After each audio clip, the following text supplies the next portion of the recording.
Good morning, councillors. Good morning, members of the public. Welcome to this meeting of Rother District Council's Planning Committee meeting. I'll make the usual comment that I welcome speakers and members of the public, but please remember that this is a meeting being held in public rather than a public meeting, and some of you there will have public speaking rights, which are done in the strict way according to the rules which have been explained to you. Now, I think I also need to explain that we have a problem with the technology this morning, that we would normally be broadcasting live on the web and recording. I'm not quite sure whether that's happening or not. And we should also normally be able to see our lawyer in particular and maybe other councillors appearing remotely. That doesn't seem to be possible. We can hear our lawyer. We can hear her just here, but the rest of you won't hear, so I'm afraid you will be receiving her advice second hand. If we get into real difficulty with that and it becomes too difficult, then we'll just have to adjourn or defer. Yes. But we'll see how we get on. We'll see how we go. Councillor Maynard. Honestly, not sure at the moment, Councillor. We are not under any legal obligation to record. Anybody here may record this if you wish, on your mobile phones, on your laptops, iPads and so on. Any member of the public, anybody is entitled to record and video. There is no difficulty with that whatsoever. So if you wish to do that, nobody is going to stop you.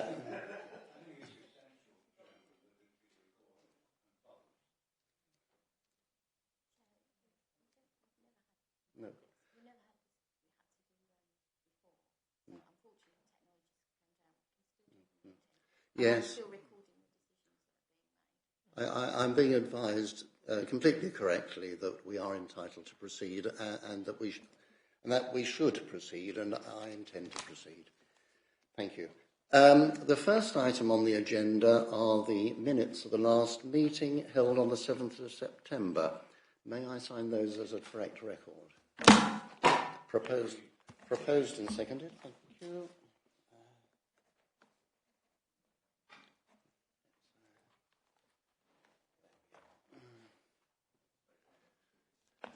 Oh, thank you, Councillor. Very kind. Item number 2, apologies for absence and substitutes. Julie? We have apologies from Councillor Mrs Barnes, and Councillor John Barnes is standing in as her substitute today. Item 3, are there any additional agenda items? No, there's none. And item 4, are there any withdrawn applications? No, there's none. Item number 5, disclosures of interest.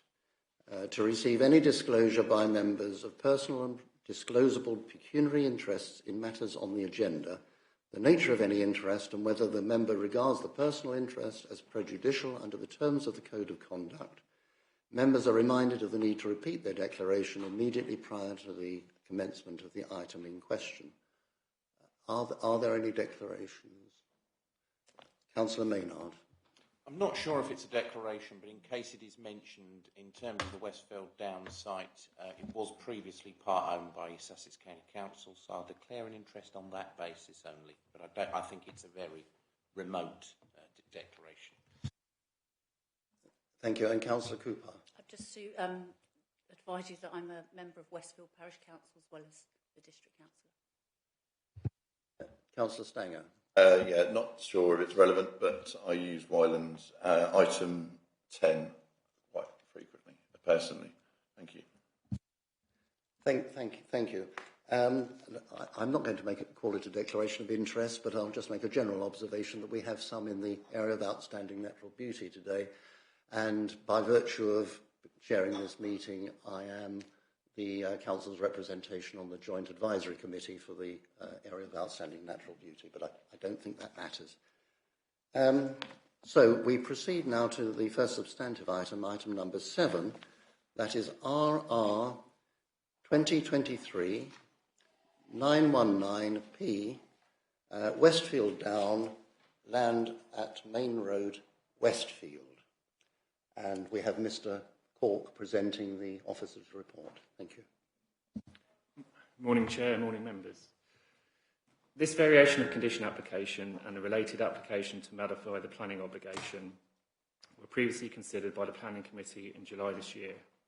Members deferred a decision on both applications for further legal advice on whether Westfield Parish Council need to be a signatory to the deed of variation and to enable all parties to engage in further discussion regarding the tenure mix. With regard to the tenure mix, Southern Housing have met with the Parish Council, and it remains the case that a 100% affordable housing scheme is proposed, with 23 of the dwellings delivered as affordable housing for rent and 16 delivered as shared ownership units. Whether or not the provision of 100% affordable housing on a site is acceptable is dealt with in the Council's technical advice notes on 100% affordable housing, which is published in January this year. This document, which is a material consideration in determination of the application, explains how adopted development plan policy will be applied in situations where applications for 100% affordable housing are submitted. In summary, it identifies a clear need for the provision of more affordable housing in a district and advises that applications for up to 100% affordable housing should be supported in principle. There would be no loss of money raised for the community infrastructure levy, as the council was not a seal charging authority when the outline planning permission for the housing development was granted. New homes bonus could be approximately £315,000 paid over 4 years. Against this, the overall balance of 59% affordable housing for rent and 41% shared ownership units does not quite meet the 65-35% split required by policy LHN1 of the core strategy, and nor would there be pepper potting of these separate tenures. However, there is no specific policy requirement relating to the pepper potting of the different affordable housing tenures on a 100% affordable housing scheme. In this case, given the clear need for more affordable housing in the district, the proposed delivery of a 100% affordable housing scheme is given significant weight. On balance, it is recommended that the proposed amendments to the planning permission is supported and the relevant conditions are varied accordingly. This is subject to modification of the related planning obligation to secure the affordable housing. In relation to whether the Parish Council need to be a signatory to the deed of variation, Rother District Council has received Council's advice, and based on this, it is our position that the Parish Council do not need to be a signatory.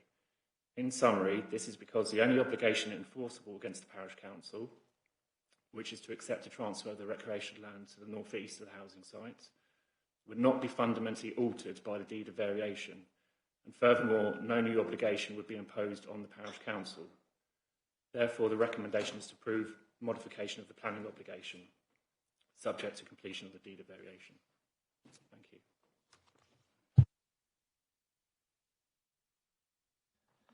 Thank you. And I think I should say that we are dealing with the application on the allocation of the housing is the item on the agenda. There is a separate agenda item for the Section 106 variation. And I'd like councillors, when we do come to debate, to remember that we are taking the two separately. Yes, so we have a speaker. The officer. We will take questions for the officer later after the speakers. Oh, right, okay. I should have explained that, sorry. Yes, so we have Jane Clark, who is the clerk to Westfield Parish Council. And you will have your 5 minutes, you understand that. Well, just relax. Take your time. Take your time before starting, and take a deep breath. Yeah.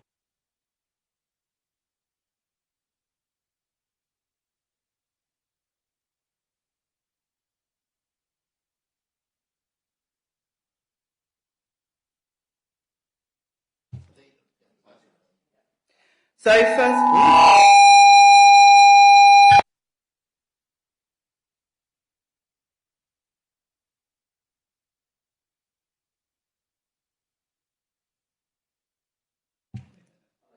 Is that okay? That's fine. Wow, Okay. Okay, so I'm just quite loud, I think. Shall I sit back? Because it's going to whistle. Okay. It's still quite whistly, is that?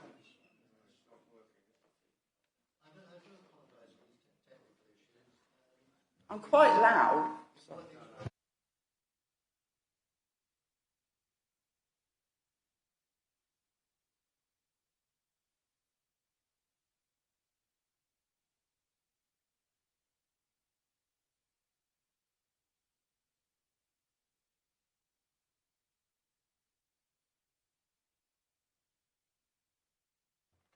Hello? Is that okay? Is that okay? Okay. I'm not going to deafen anyone. Okay. Apologies about that. Okay. So firstly, we want to express our thanks to the housing team for their innovative local lettings plan policy on this site, allowing residents to go into the new housing, but also from lessons learned to allow the properties that are vacated for residents to also go into those properties. And it's a really important point. However, the 70 people on the housing register is something that we would dispute. And the reason is 2 places, as we understand, have already been offered. 18 are on Band D, and this is only for Bands A and C. Also, 80% of our housing need is for 1 and 2 bedroom properties. 23 on the register are for 1 bedroom properties. So 19 people could not be housed on this site at all. So it takes the housing figure down to around 30, 31. And what the Parish Council wants to see is the right mix of affordable housing to come forward to give the biggest impact for residents. 4 bedroom properties are at a real need. We have 4 families that need them. There are 4 on Westfield Down. We'd really like to ensure that all of those go for affordable rent. Priority for 9 of the 2 bedroom properties to be put up for affordable rent, because again, that is a high need on our housing register. The 3 bedrooms aren't as such a high need. We would only need 6, because the reality is, with the local lettings plan, if you gave the priority to the 4 beds, those people moving out of 3 beds to upscale, we've got 3 within the parish already, and that would allow 3 more people on the housing register to move into those properties, which is a real positive. So what the parish council would say is for the 23 affordable rent, 4 for 1 bed, 9 for 2 bed, 6 for 3 bed, and 4 for 4 bed for the affordable rent. And by doing that, you would potentially also release another 12 properties within the parish to allow people to move into, which is really important. We do feel that there is a need for the open market, though. We're aware that there are 6 that have been reserved, 3 only for Westfield residents for the shared ownership. Rother's annual housing supply is low, which means there is a housing crisis for everybody at the moment. We don't think that it is right for Southern to have such a monopoly for so many properties on the site, and would like to see open market on there. No open market then means no private rent. And private rent is really important because it's severely lacking at the moment. And in Rother's own housing allocations policy, there is a section which it says encourage clients to accept private renters accommodation. You can't increase private rent if there is no open market properties within the parish of Westfield. Also, the Office of National Statistics say that 73.5% of housing within Rother is either owned outright or people have a mortgage, including shared ownership mortgages already. So by not allowing any open market, that's a huge part of the district that wouldn't have an opportunity to own a property on Westfield Down. And when it talks about affordability, according to Zoopla, house prices in Westfield have increased by 30%. So if you have a property of, say, 300,000, you would have the equity in your property to either upscale or downsize, depending on how you choose. So those properties are affordable. We do have some serious concerns about shared ownership because the rent goes up every single year with the retail price index. So last year it would have gone up by 12%. That's also looking then, if you're thinking about additional costs, every time you want to increase the mortgage, you have to get a new mortgage, pay for new solicitors. You have service charges, maintenance charges. We're hearing from Steelands Rides at the moment, their maintenance charges are really high and have gone up a lot per month. The whole purpose of shared ownership is to get onto the housing ladder to then be able to buy open market properties. If you're not providing open market properties, people aren't able to then move through the different stages within the housing market, which seems a real missed opportunity. And we do understand that there is a need for affordable housing. The TAN is not a policy. I understand it's a material consideration. 30 seconds. But the reality is the housing need is predominantly in Bexhill. I'm not saying it's not in the rural areas, but a lot of the 100% affordable housing that you're seeing coming forward is in rural areas. Blackfriars, that Rother are building themselves, isn't 100% affordable. So it's about building the right houses in the right places for the people of those areas so that they can access those properties, which is why we put forward our affordable rent proposed tenure mix and for the shared ownership and for the open market on site. Thank you very much. Please stay there for councillors to ask you questions. Can I say, councillors, when asking a question, it's meant to be to clarify something which the speaker has said and to bring it out. It's not a way of introducing new material. And could I also ask that it's put succinctly and answered succinctly, and that if you wish to ask a second question or a follow-up, that you turn to me and get my nod. The layout of the room is such that sometimes councillors turn away from me, naturally turn your shoulders away, and then I can't indicate my view. So taking it from there, subject to those rules, we have Councillor Ganley. Thank you, Chairman. And thank you, Mrs. Clark, for your presentation. The application was deferred so that you and Southern, or the Westfield Parish Council and Southern Housing could meet and discuss a possible compromise. What was Southern Housing's position at that meeting? I think it's probably best really for Tom to say that. I'm quite happy, but the position, as far as we were told, was that it was 100% affordable. Pretty much. That it wasn't their business model to deal in open market properties, that they had bought the site despite knowing that it already had an existing planning application on it, but to deliver it out as 100% affordable, and originally 100% affordable rented for the site. But there was an existing planning application on it. And could you give your views on policies LHN1 and LHN2 in regard to this application? I think I don't know that that's a question for the speaker. That's something we can debate amongst ourselves and take advice from Mr. Cork and from our lawyer if necessary. all I would say is I feel that those two policies aren't ever looked together and that they are dealt with separately. So when you are talking about a mix of LH1, you're looking at it when there is an opinion that should be 40% affordable. Please, thank you. We will debate those points. We will be discussing those policies. Don't worry.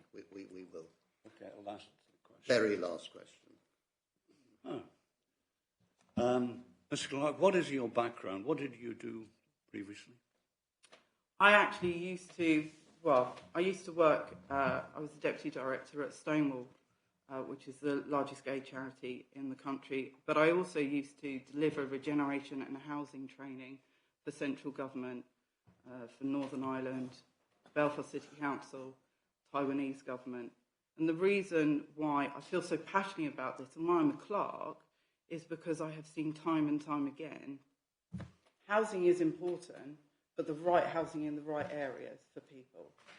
I've seen so many sites across the UK where that hasn't been done properly, and the people who suffer then are the people going into those properties. Right.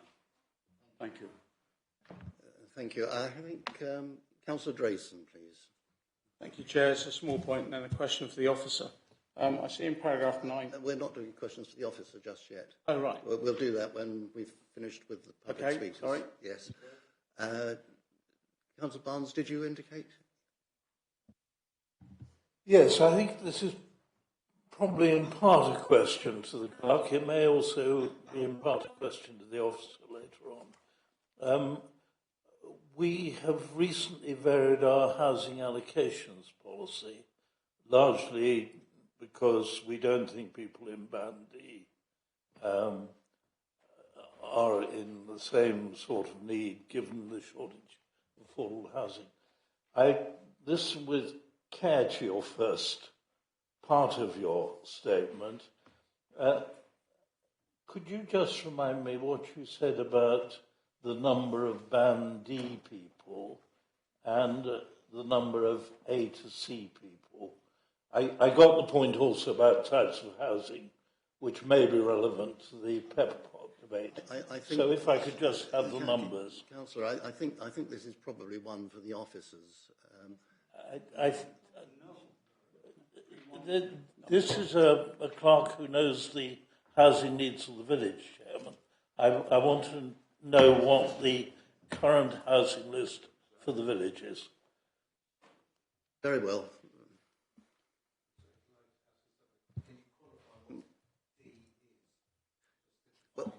Well, this is where we would do better to be asking the officers, because we will get the answer to all that. If that, and I'm sure that Graham or Edwin will tell me if I'm wrong. When you've got bands A, B, C, and D, it's about the level of need. Yes. So band A is of the greatest need. Band D is of a need that is of lowest, and sometimes there is no identified housing need, which is why I understand that there is the request to remove so many in the new housing allocation policy. Just going back to what you're saying, what we try to look at with this, and you're right, Band D is not relevant for this site, because within the Section 106 it's only bands A to C. And when we've been looking at the housing register, what we did was also look at people who were already living in affordable rent within the parish, and looking at, whilst I understand why Southern have said to put forward 9 for the 3 beds, but actually that would be an oversupply on the Westfield Downs site, because you would have the natural movement of people moving and upsizing. And then the greatest need, as I said, is for the 4 beds, because they are very hard for families to come by, and families have been waiting a long time. So they're really important. But actually it's 2 beds. As I said, 80% of our housing need is 1 and 2 beds, which aren't being delivered on this site, because that's not what this site was originally intended for. Yes, I think, thank you very much. I think Councillor Bayliss has a question. And I'd say, I think, councillors, please, a lot of these questions are better directed to the officers. We've got Mr. Quinnell here from Housing, who will be able to answer these. No, because I was going to ask Councillor Bayliss. Because Councillor Bayliss is going to ask a question. Yes, you may leave, if you wish. Councillor Bayliss. Yes, thank you. In your presentation, you talked about the need for private sector rented properties. Why are you sort of putting forward that argument? You could end up with people living next to each other, some of which will be paying a lot more rent than their neighbour because they're in, a private sector rented property. Why do you think that would be fair? Well, that is what happens in most of the cities anyway. When you have sustainable communities, you have a mix of rents. Single tenure sites are not the way forward to create a diverse and cohesive community. You should have everybody from different bands and different backgrounds all in one place together. The reality is 16.2% of the market within Rother, not East Sussex, but in Rother, is in the private sector rental. And we know, because of the changes that have been made around owning private property to then rent out, people in the private rental sector are really in dire need of more opportunities to be able to rent, because there are people that fall through the gaps that aren't viable for affordable rent. They can't own their own property, or they can't go onto the shared ownership for various reasons. And so their only option actually is the private sector rental, which is seriously lacking as well in Rother at the moment. And unless you allow open market properties, you're not going to deal with that.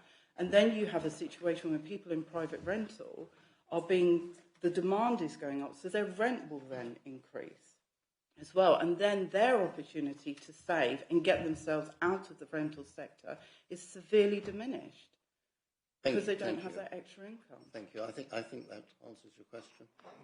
Now, Councillor Gordon, remember we are talking about questions here. Indeed, Chair. Thank you very much, Chair, for letting me have a go.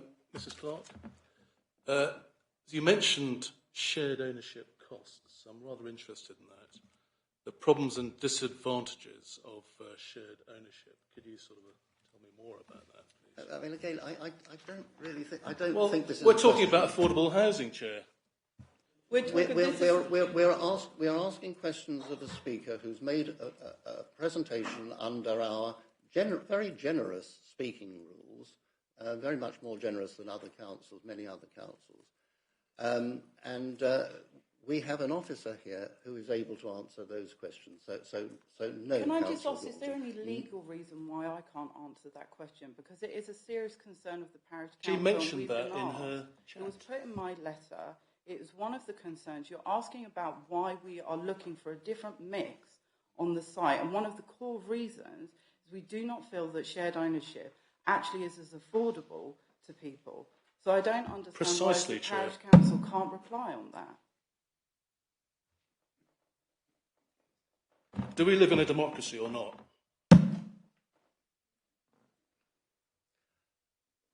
I think we understand the point that's being made, and I think we will hear from the officer later. Thank you. But it's not the officer's point of view of why the tenure mix should be the way it is. You understand the officer's view. You're asking for the parish council's view on this. The officer is not giving the parish council's view. We're not asking for standards. We're asking for concern. Yeah, this is not the purpose of public speaking. I'm sorry. Not to find out the opinion of the parish council. We have the ability to put material on the website in advance of meetings, and that is the way in which it is done. And then we all get to see it in the report or directly off the website. I'm really sorry, but you're very aware why the letter was late. You are aware of my own personal circumstances, so I think that's a very unfair comment to make. I am aware of your personal circumstances. I don't think you really are, because you're not being very humane about it. It's not a question of being humane, it's a question of managing a meeting, and I have to do it properly. And I have to be fair to Mr. Tanner as well as to yourself. And I have to be fair to the officers and to the council. No, I'm not. You're not to enter into debate with members. They may ask a short question to clarify something that you have said. That is the purpose of the questioning. Now, is there? We're seeing Councillor Byrne. Thank you, Chair. This is I think, a more targeted question. In your first of all, I think you've done a wonderful job in trying to make sure that the mix of tenures meets the need of Westfield, and I applaud that. However, it would appear that the properties for private rent, you have no control. There's no local lettings policy. It's not controlled by that. It's not controlled by Rother's housing allocation policy. So it would appear that by going for properties on the open market, and as you say, these will most likely end up as being for private rent rather than private ownership. That seems to take the mix of the people who will end up living there, makes that less likely that they will be people in need in Westfield. It will more likely be people who can afford a high rent and want to move there from outside. So just confirm, there will be no allocations policy, or the parish council will have no control whatsoever over the people who move into the private rented sector housing that you're proposing. Can I just ask, what is the actual concern about private rental? I don't understand why that this is being seen as a bad thing. We don't live in a society where you can control everything. I think the open market is a fair place. You're asking why we think that that should be allowed, it's because there's a No, need. No. This is an illustration of the point that I've been making. This is engaging the Speaker in debate with members, and I can't allow it. Yeah, if I may just clarify, and I promise it will be clarification only. I wasn't implying anything about private rented, and in fact, as previous Cabinet Member for Housing, I had a great interest in private rented. I was just saying that I thought that a scheme that you want to meet the needs of the Westfield residents, I thought you were watering down its ability to meet those needs by going for private rented. In no way is there anything, I have nothing against private rented or that sort of mix. I was just questioning your two, it would seemingly opposing concerns. One, this must be right for Westfield. Two, we want some private, and we admit that there's actually no control whatsoever whether that meets the need of Westfield or not. Am I allowed to reply? Briefly. Right.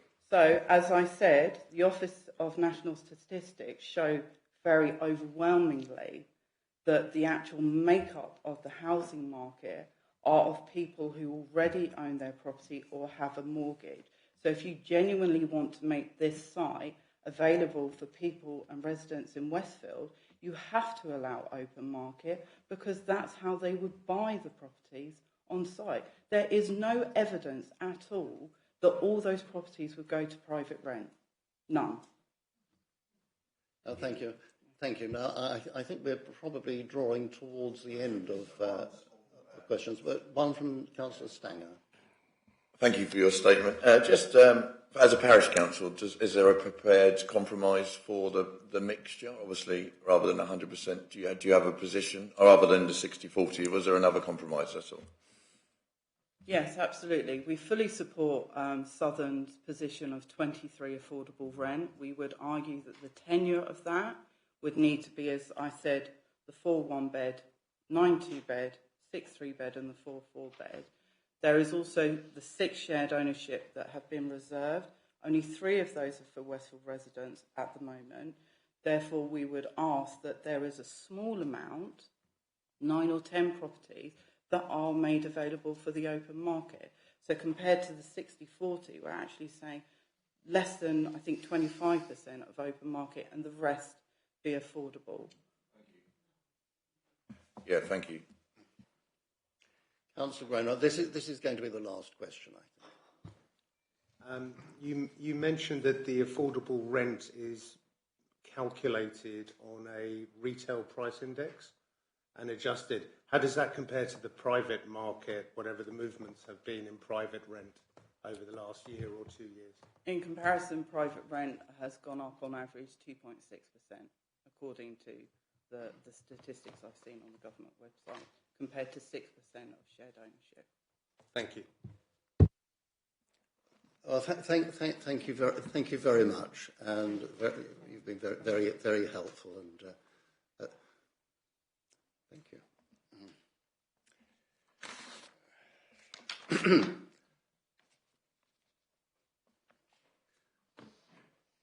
Then we have, according to my list, Tom Tanner, who is the applicant or the speaking for Southern. And again, take your time. You know the rules. You've been before.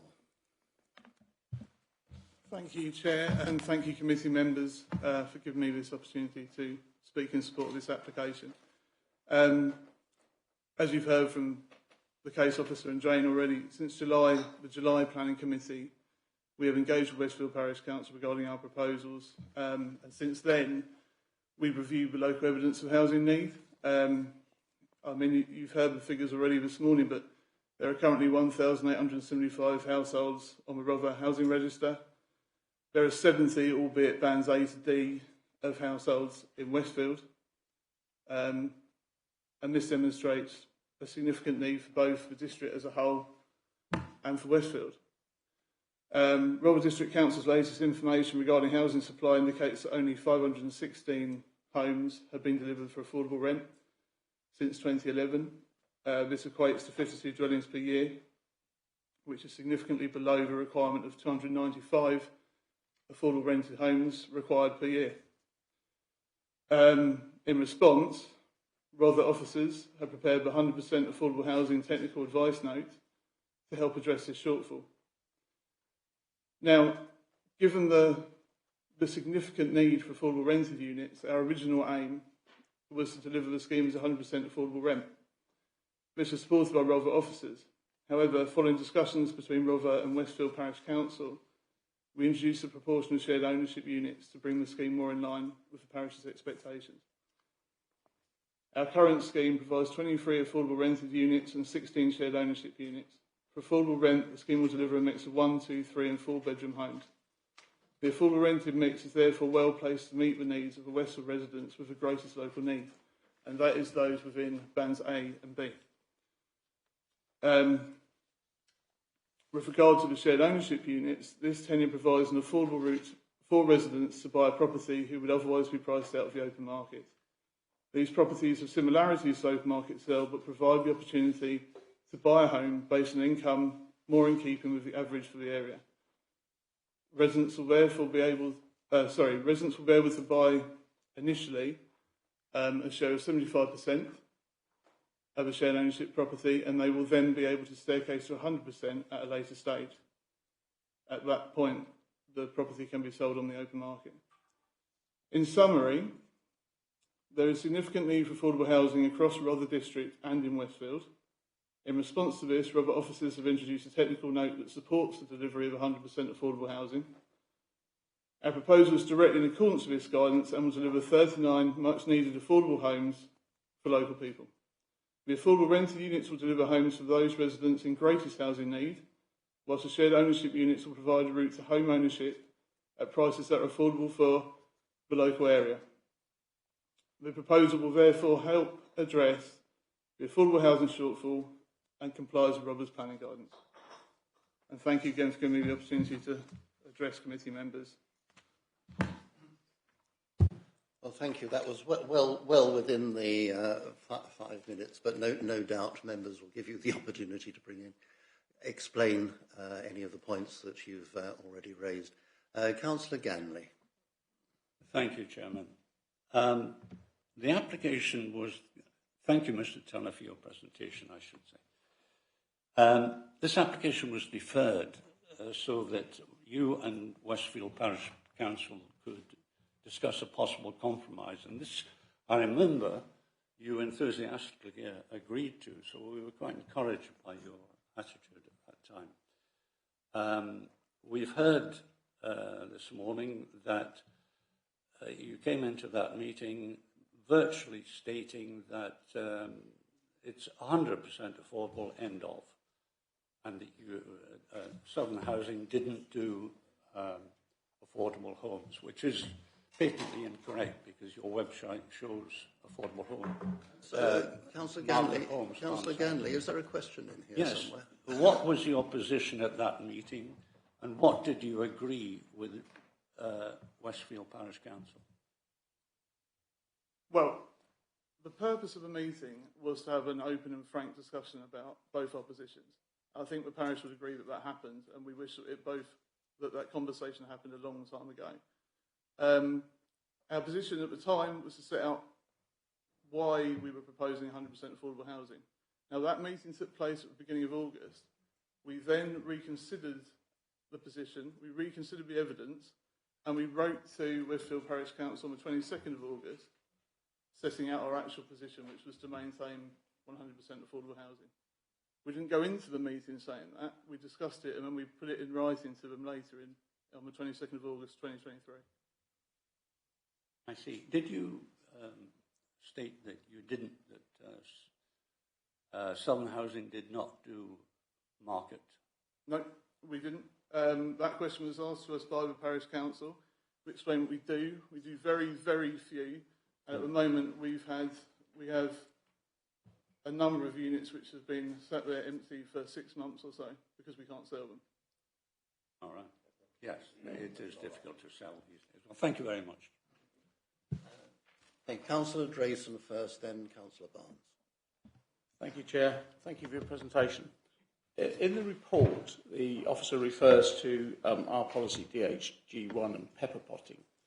And of course, I have sympathy with the Westfield Parish Council's view on this, that the officer talks about you are creating two distinct clusters by separating out the affordable and the shared ownership. I think that's regrettable. Unfortunately, if we haven't got a policy that applies, we can't apply it. But what consideration do you give of splitting that up and creating social cohesion rather than the potential for division later on? Well, the first point to make is that the scheme is tenure blind, so the quality of the homes is no different throughout the scheme. We've positioned them how we have.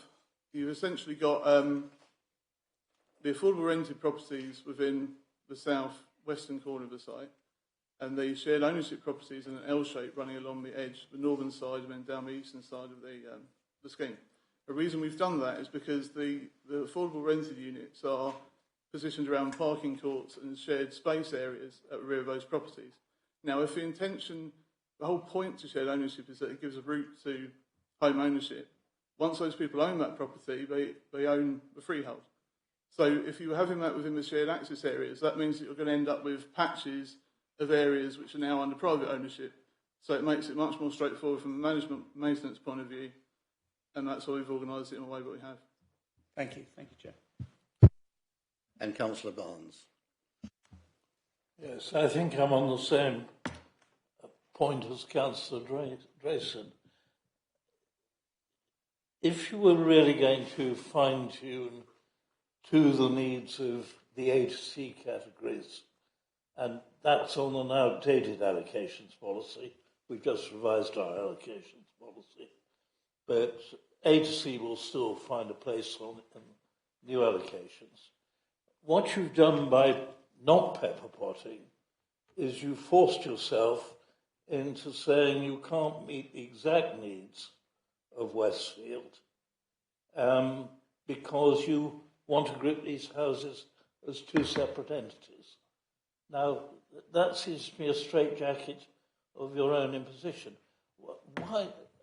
I'm still struggling to understand, and presumably it's something to do with densities or management, that you are going to create a straitjacket for yourself whereby some of these houses will have to go to people from outside because there's nobody in the Westfield area who will actually be eligible.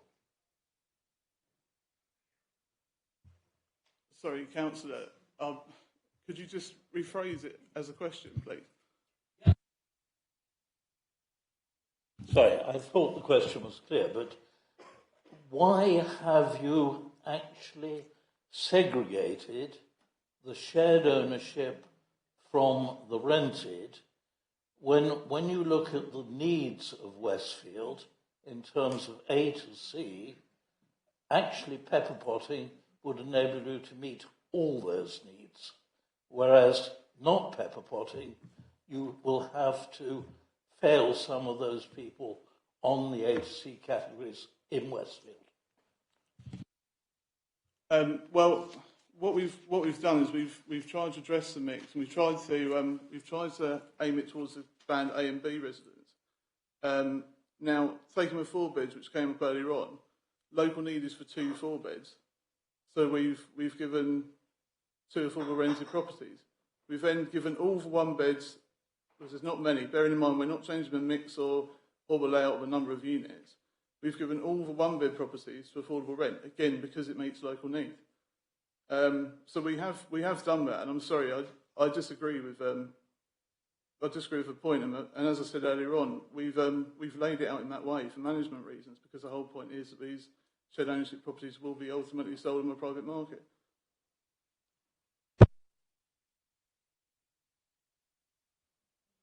So are there no other questions? No other questions? Councillor Bayliss. Yes, can I just ask a question about how far down these properties are completed? I mean, are these now ready to go, like tomorrow? And I notice in some of the comments that we've received in support of the recommendation, that people feeling very frustrated that they can't get into property that they would like to live in. Yep, that's absolutely correct. The properties are already to be occupied and they're empty at the moment. There's a number of residents that would like to move in and are unable to at the present time.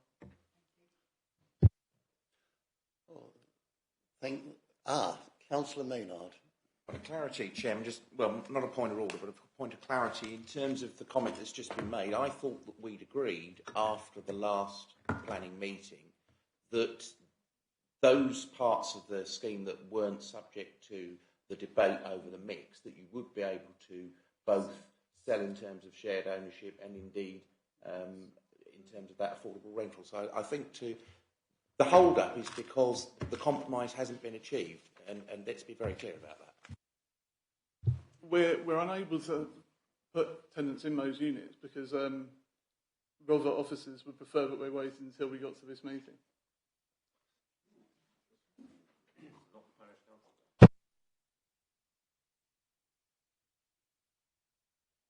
No, I think that's exhausted questions. I thought we had exhausted questions. I think we've exhausted questions of the speaker. Yeah. So, thank you, Mr. Shannon. I thought you had some agreement with the parish council, but obviously after that deferment, you obviously didn't have an agreement with the parish council, because I saw lots of head shaking on the parish councils in the chair over there. So, have you had an agreement with the parish council or not, or have you had agreement with Rother only? I think it's probably quite clear that we're not in agreement with Westfield Parish Council, and that's why we're still proposing 100% affordable housing. Thank you, Chair.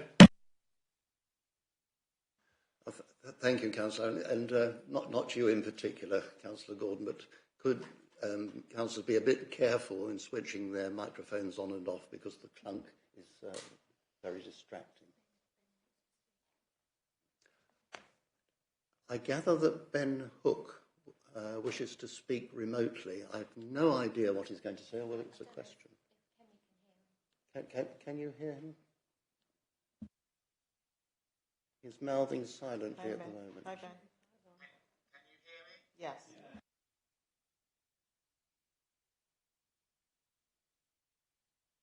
Affordable housing, affordable rental units hadn't been allocated prior to this meeting, or when we thought it might be possible. And that's because there's a legal element about whether or not the existing Section 106 constitutes a local lettings plan, and whether or not we would be able to allocate under that local lettings plan, or we would have to go under our current allocations policy, which would not have given preference to Westfield residents. So if we had gone ahead and allocated after the last meetings those that were under the existing Section 106, we would have had to have allocated under our overarching allocations policy, which would not have given preference to Westfield residents. So the decision was taken to hold off until this amendment was agreed, a new local lettings plan was put in place, and then allocations could be formally appointed under that allocations policy, rather than under our overarching allocations policy at the time. So it was for the benefit of the Westfield residents that those allocations were held off. Thank you. Well, thank you. That's very, very helpful. I assume that you have take no issue with that, Mr. Tanner. We completely understand the position, yeah. Councillor Ganley. Thank you. I have a couple of questions for Ben Hook. I think we'll bring Ben Hook. We'll bring Ben Hook and other officers in later when we're in free discussion. Right. I think that's the way to do it. So thank you very much, Mr. Tanner. Thank you.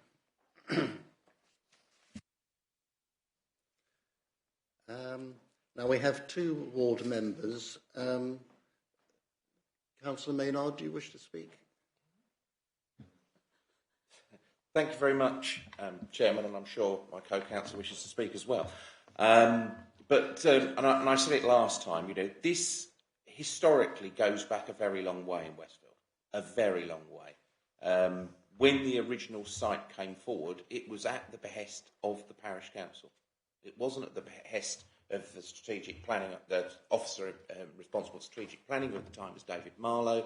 I can remember walking around Westfield and they looked at other sites, and certainly this site was approved during the local plan process because of the fact that it had both a blend of housing and indeed recreational area that's so desperately needed for the village. The really key point here is not only the huge amount of work over a decade that's gone into this, but that it was spearheaded by the parish council with the support of local residents. That's really, really clear, because for those of us who represent parishes rather than the towns, I think it is always something that should be applauded, where you've got a parish council who are truly engaged in the process when you're being asked to deliver housing in the local area. But not only that, they were actually saying this is where the housing should be, this is where the recreation should be, this is a big win for the village.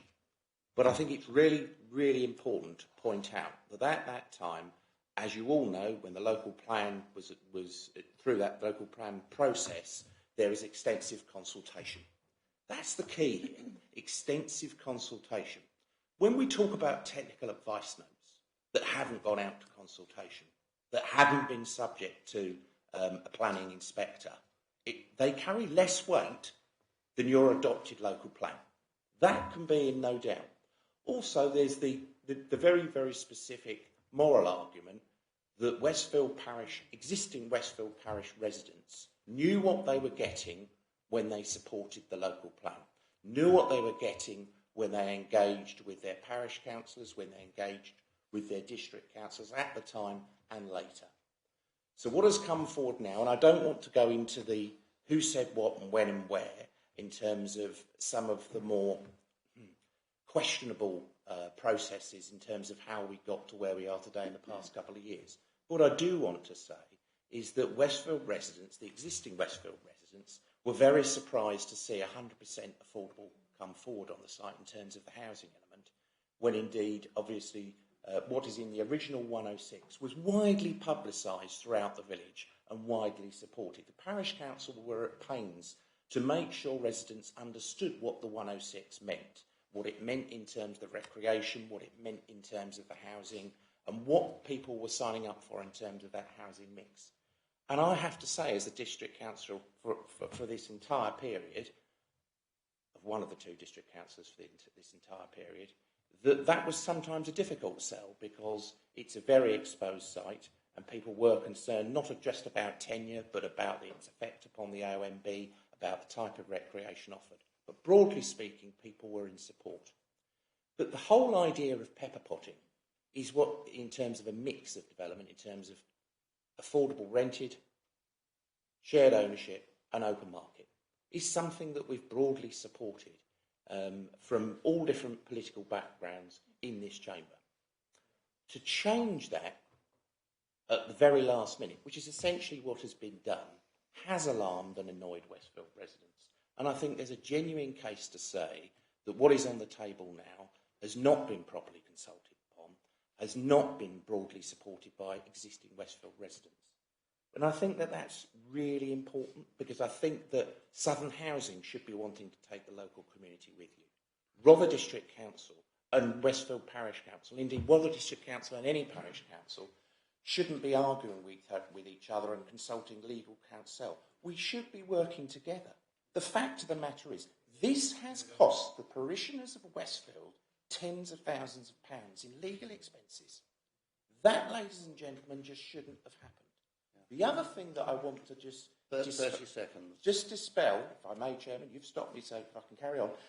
The other thing I just want to dispel, this site does not have to meet all of the local need in Westfield. Westfield Parish Council had a meeting the other day with applicants on another site, also proposed for 100% affordable housing. So there will be other sites coming forward. So this site does not have to meet all of that need. I've said before I support the original blend. What I do support is the compromise that was afforded and was suggested by the parish council with good quality, affordable rented, good quality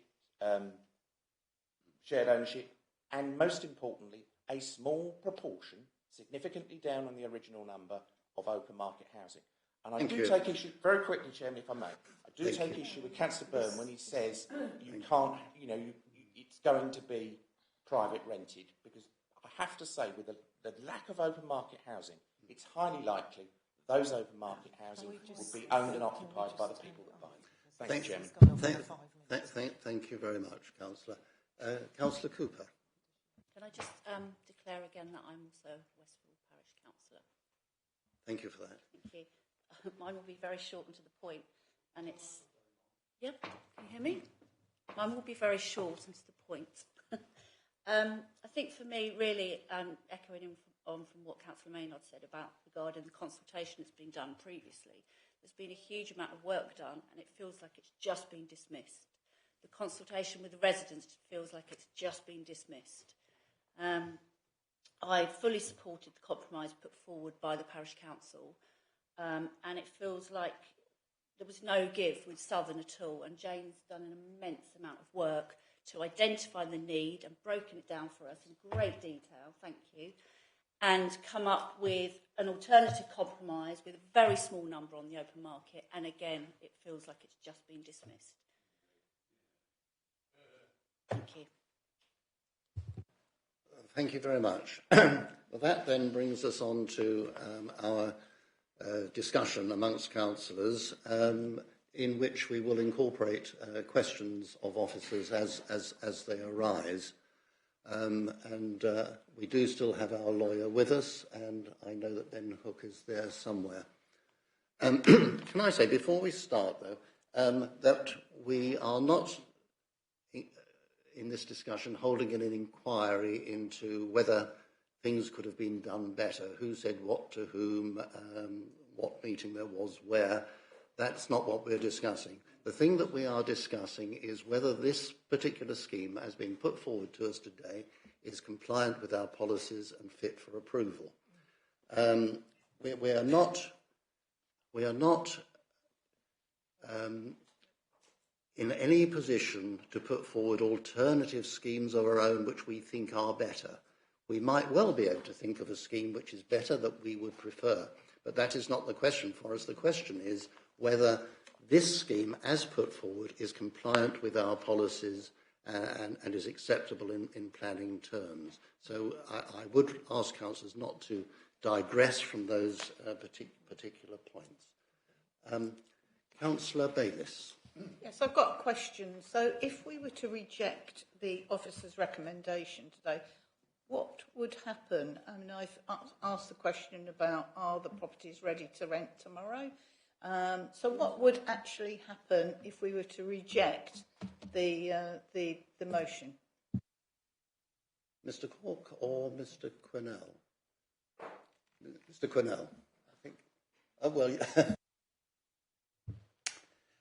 Well, that would ultimately be a decision for Southern Housing for how they want to proceed in terms of what's on the table currently, what's been decided previously. It would be up to them to decide whether to proceed with allocating units regardless. But yeah, it goes without saying I would strongly recommend not proceeding down that path.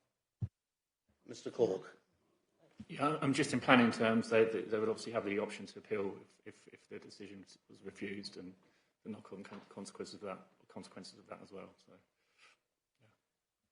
yeah. And of course we have a relationship with Southern Housing, do we not?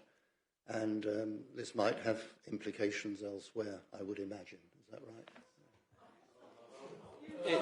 It's fair to say that. It's fair to say that, yes, we do have a very important working relationship with Southern Housing as our LSVT partner. They are the organisation that has been behind the vast majority of affordable housing delivery in the district for many years, and are responsible for almost the entirety of our current pipeline. So, yes, our relationship with them is absolutely key, and we hope to have that back on an even keel in due course. It is not a planning consideration, but I wish to know the answer to it.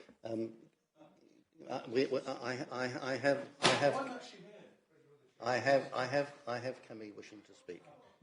Can I just say to members, councillors, you have a scheme before you which is seeking a variation to allow 100% affordable housing. In terms of officers' assessment of this is policy compliant, and that is what is before you to consider. Who the applicant is not consideration. Whether or not they have a relationship with the council is not consideration. You are here to consider the application before you, the facts that have been presented before you by officers, and you have to make your decision.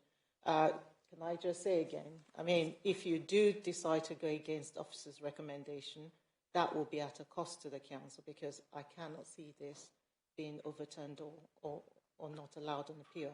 So that is something for members to consider. I really have to say, in my 30-odd years of being a planner, this is the first time that I've had back and forth discussion about 100% affordable development on a site. I mean, usually the debate is whether or not you wanted 100% market rather than affordable.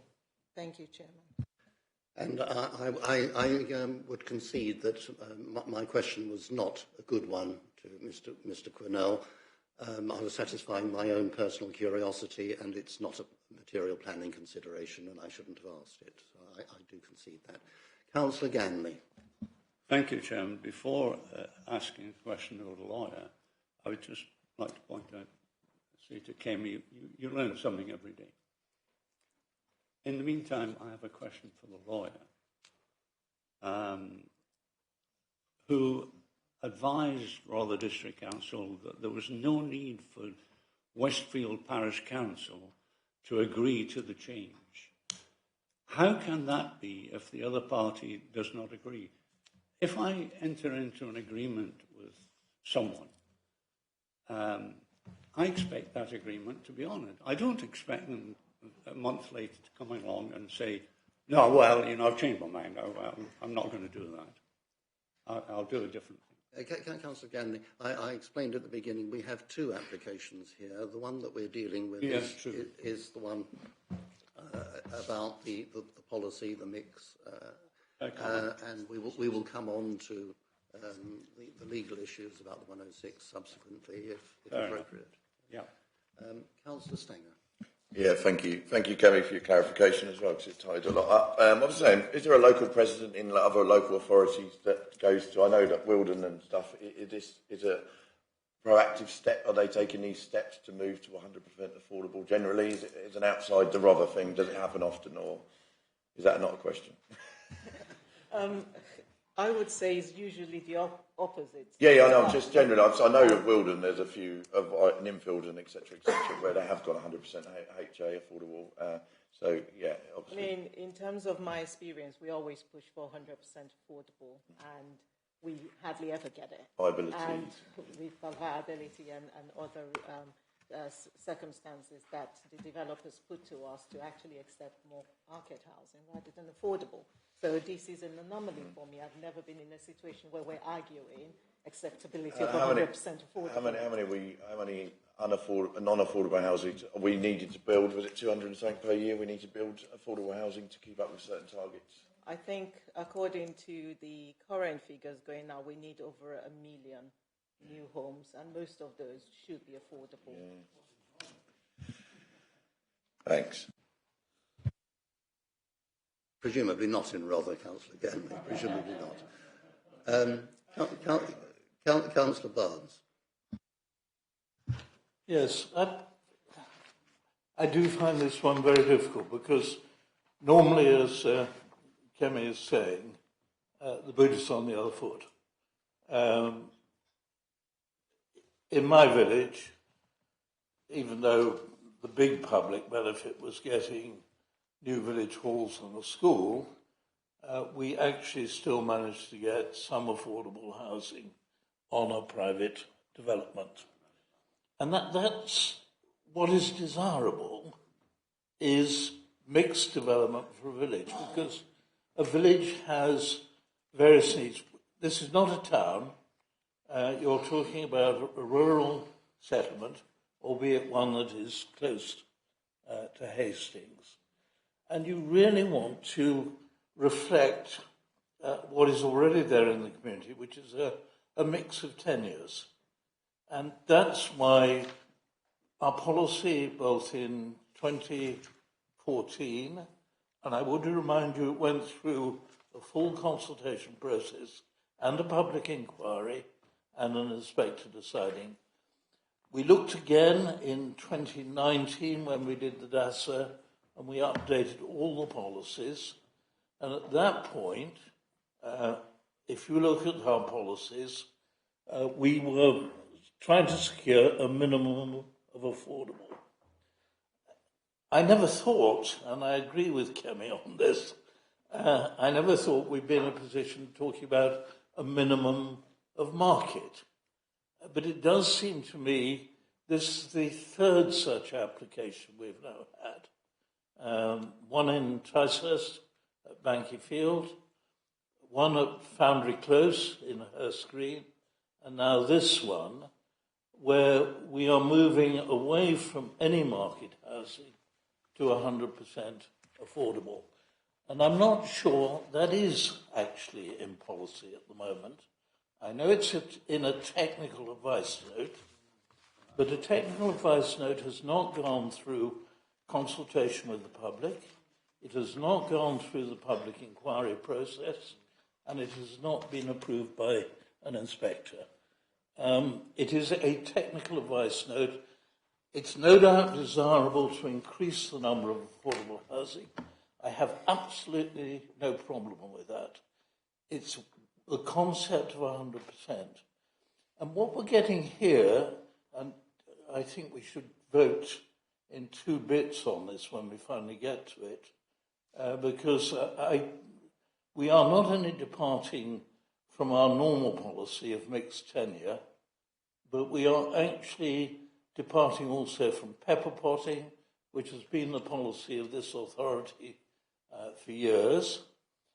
That actually is constraining, I think, the meeting of local need here. I do take Councillor Maynard's point. This may not be the only site on which you meet that need, but nevertheless, we are accepting an arbitrary limit on the way you can, whereas if you were pepper potting, you would have more flex. You're also departing from policy in another respect, maybe defensively, maybe not, but the 65-35 split, which is also in policy, and we are actually breaking away from that. So no, this is in many ways a pretty major departure, the third such, from what we have done in the past. And we're doing this without consultation. It presumably will go into the new local plan, will be fully consulted upon, will actually be determined. But we are making policy on the hoof. And I think we'd better be conscious of that. And I really am uneasy about eliminating market housing altogether. Personally, and looking at the figures, and I've been trying very hard since Jane spoke to try to work out the figures. She gave a lot of detail. But it does look to me that if you were allowing pepper potting, you would get closer to the need. I actually think, though, to have a minimum of, say, 25% market and 75% affordable would fit in better with the pattern of mixed tenure, which I believe is desirable in rural communities. I don't speak of urban estates because towns are very different things. But if you really want a long-standing rural community that doesn't break off into factions, I think mixed tenure is the right answer. Yes, I think that perhaps officers will help us. I think the reference in the DASA to 100% affordable was largely concerned with rural areas. Well, there's rural exception sites, obviously, but apart from rural exception sites, I think it was confined to rural areas. Yes, we had LHN4 was about exception sites. Yes. Our struggle has been to get affordable in rural areas. It's a new problem when now the struggle will be to get private in rural areas.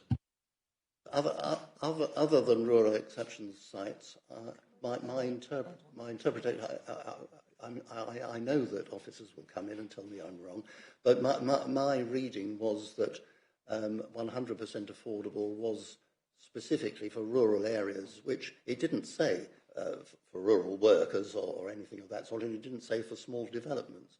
But it was such a small part of the data that I didn't read it as meaning a general policy for 100%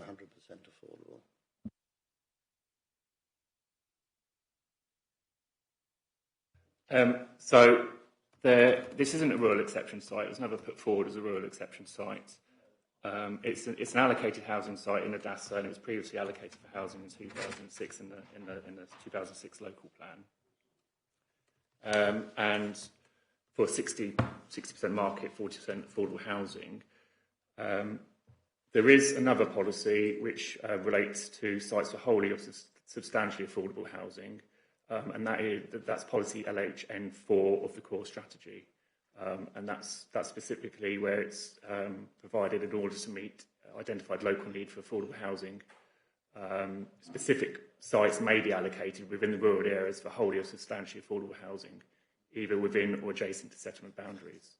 But this isn't one of those sites. This is an allocated site for market and affordable housing. Yes, it was originally approved with a 60-40 split, but we've had this new proposal in, and we need to consider on its individual merits, having regard to the current development plan policies and any other material considerations. In this case, the technical advice note does say that we should be supporting applications for 100% affordable housing in principle.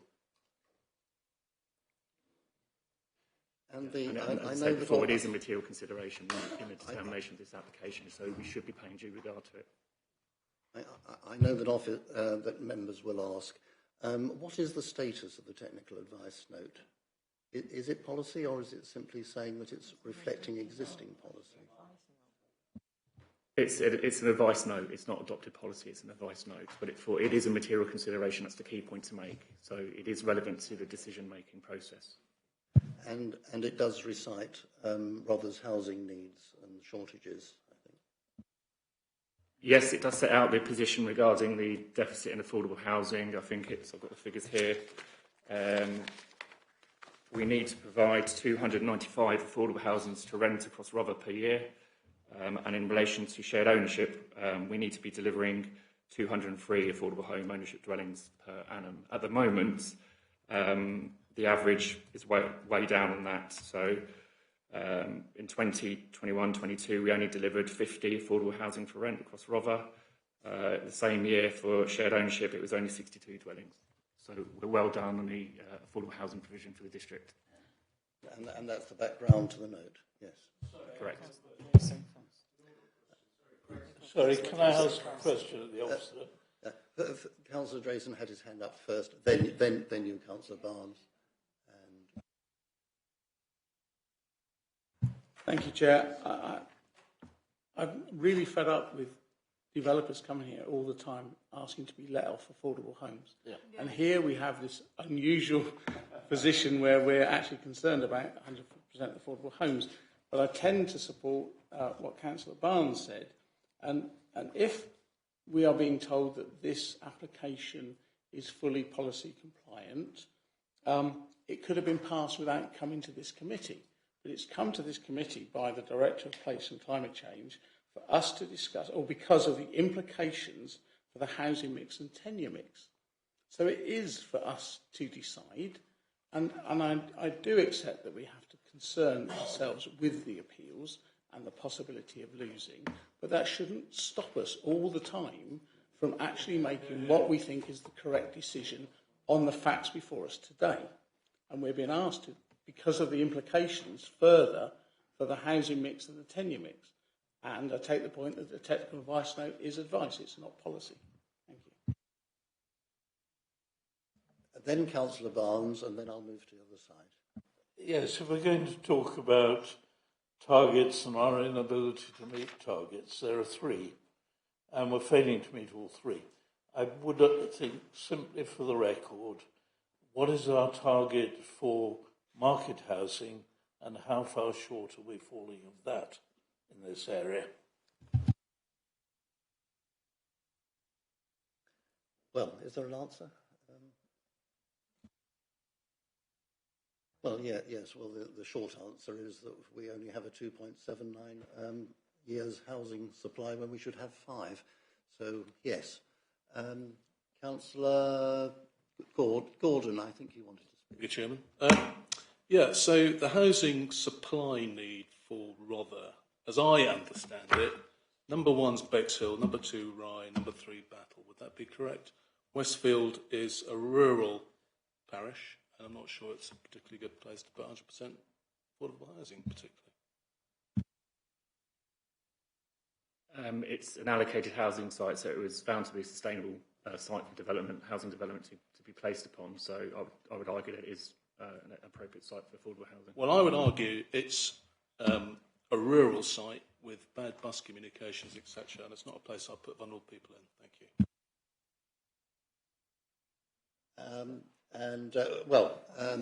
And against that, I'm sure, and against that, we're talking about a relatively small development. I don't think we should lose sight. Chair, it's 39 houses. Yeah, Well, quite a small village, Westfield. I know Westfield very well. And so do I.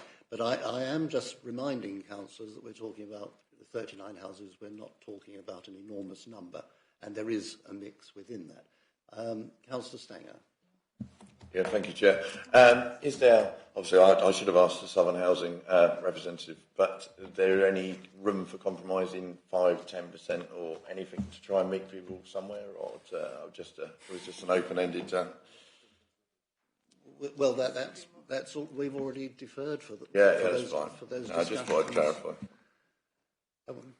Councillor Bayliss. Sorry. Yes, Sorry.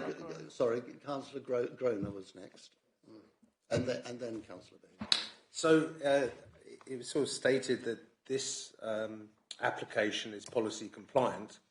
Presumably, the original permission that was granted was compliant. So the only sort of real reason that we're being presented with is based on a technical note, which we now know not to really be policy, and also to be applied in a rural setting when the needs are in larger areas. So we're sort of mixing the figures from Rother in a wider sense and imposing them on a smaller rural community, which is Westfield.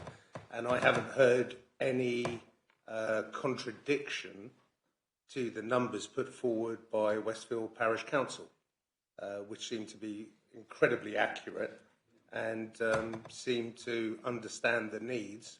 Like you said, it's only 29 houses, it's not 200 houses, so that's even more of a reason, I would argue, for rural community meeting rural needs. And therefore the technical note, I don't think applies in this instance.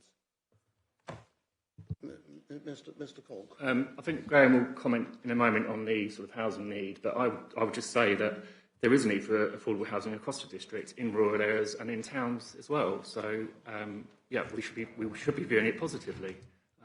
The scheme has been approved, the houses are built, so the principle of the development is already there.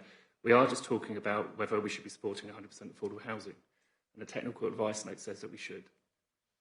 And it is a material consideration. Wait. No. I mean, just as an observation, I don't think you can ever or would ever anyone would ever suggest that you could only have people already in Westfield to be allocated housing in Westfield. And the second point is that the housing needs and people's needs change over the years. We can't sort of set all this in aspic. Obviously, the housing allocations policies will change over time, according to need. So there's a need for some sort of flexibility in this. Is that a correct way of putting things? Yes.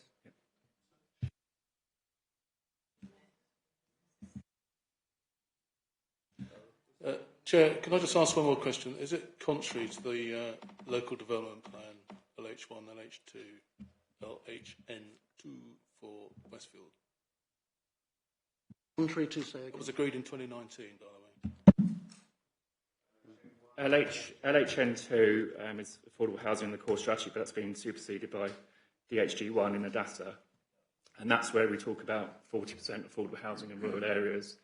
The technical advice note explicitly says that those percentages are minimum, not maximum percentages for affordable housing. In terms of LHN1, there's the 65-35% split. Now, the scheme we've got in front of us doesn't quite meet that. It's 59-41.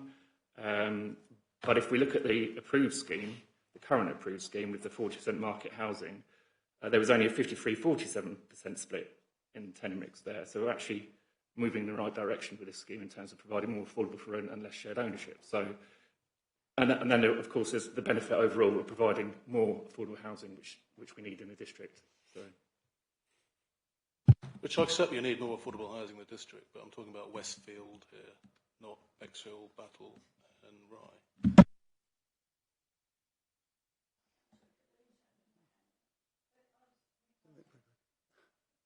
We have a queue. I think I will take Councillor Bayliss, then Councillor Ganley, then Councillor Barnes. Yeah. There will be. Sorry, I don't know if this is the most appropriate moment, but I would like to move the recommendation as printed. I do that on the basis of the need for affordable housing throughout the district. I do it on the basis that these houses are built and that there are families in temporary accommodation who are in inappropriate accommodation waiting for housing, and therefore there is housing available. So I do that on that basis. I haven't heard anything this morning which would persuade me that we should make a special exception for Westfield.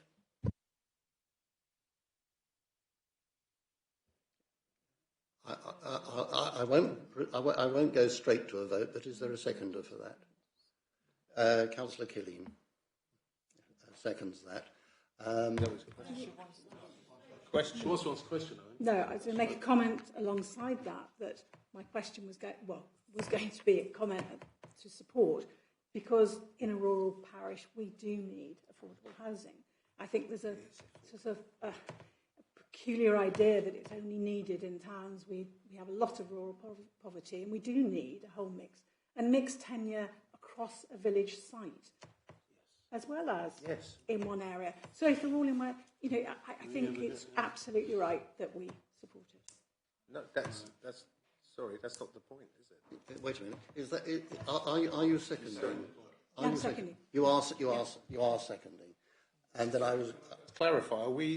Is your position going for 100% affordable housing or mixed tenure? Because I think Councillor Killeen was arguing for mixed tenure. Councillor Groner, we are talking about the matter which is on the table, which is the application which is in front of us. The motion is the motion I proposed is as printed, which is for 100% affordable, which is the mix of shared ownership and affordable rent. Councillor Barnes, then Drayson.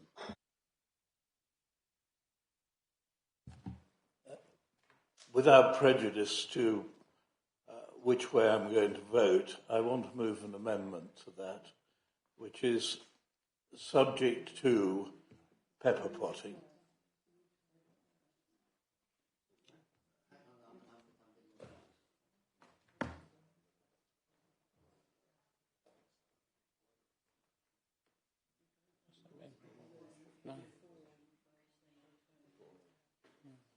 I am being advised that we vote on what is being moved before we vote on any alternative, which I don't normally. And I'm sorry. That's wrong.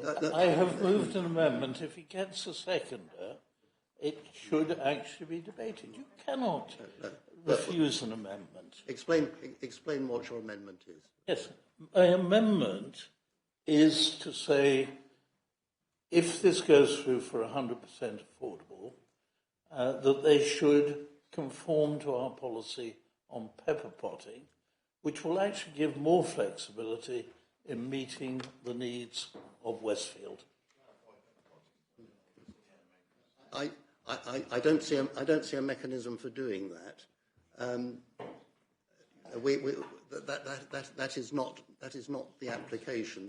That is diverging from the application, and we have no way.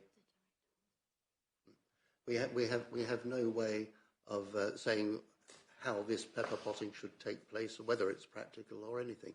I think we have to vote and vote on the thing which is in front of us, Councillor Barnes. Now I'm told that Ben Hook wishes to have a word.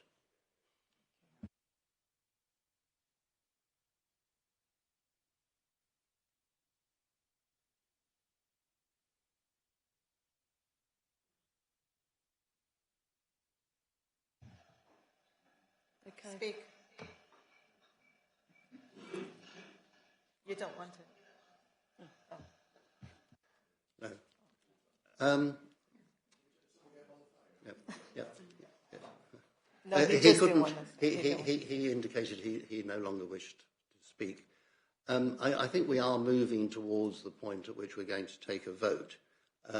We can't go round in circles. But Councillor Drayson. Yeah, on the point of the technical advice note, can we ask Felicity, the lawyer, what standing it has in relation to our policies?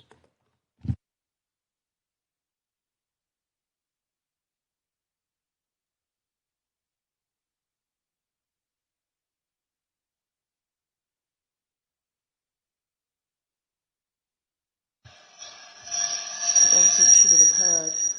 Felicity, did you hear? Sorry, I think I'm being asked a question, but I couldn't hear it. Can you please repeat the question for Felicity? Yes, Felicity. We've heard about the technical advice note. How much strength does that have when set against our policies, which don't include what's in the technical advice note?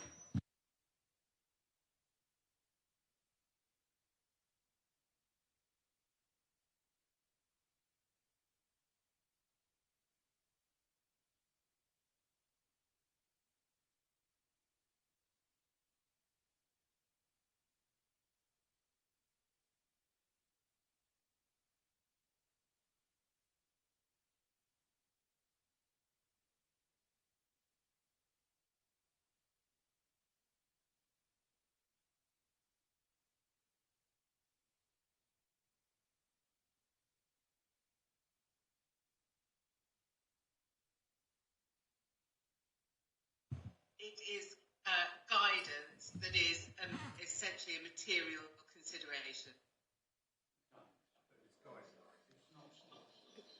Well, it is a material.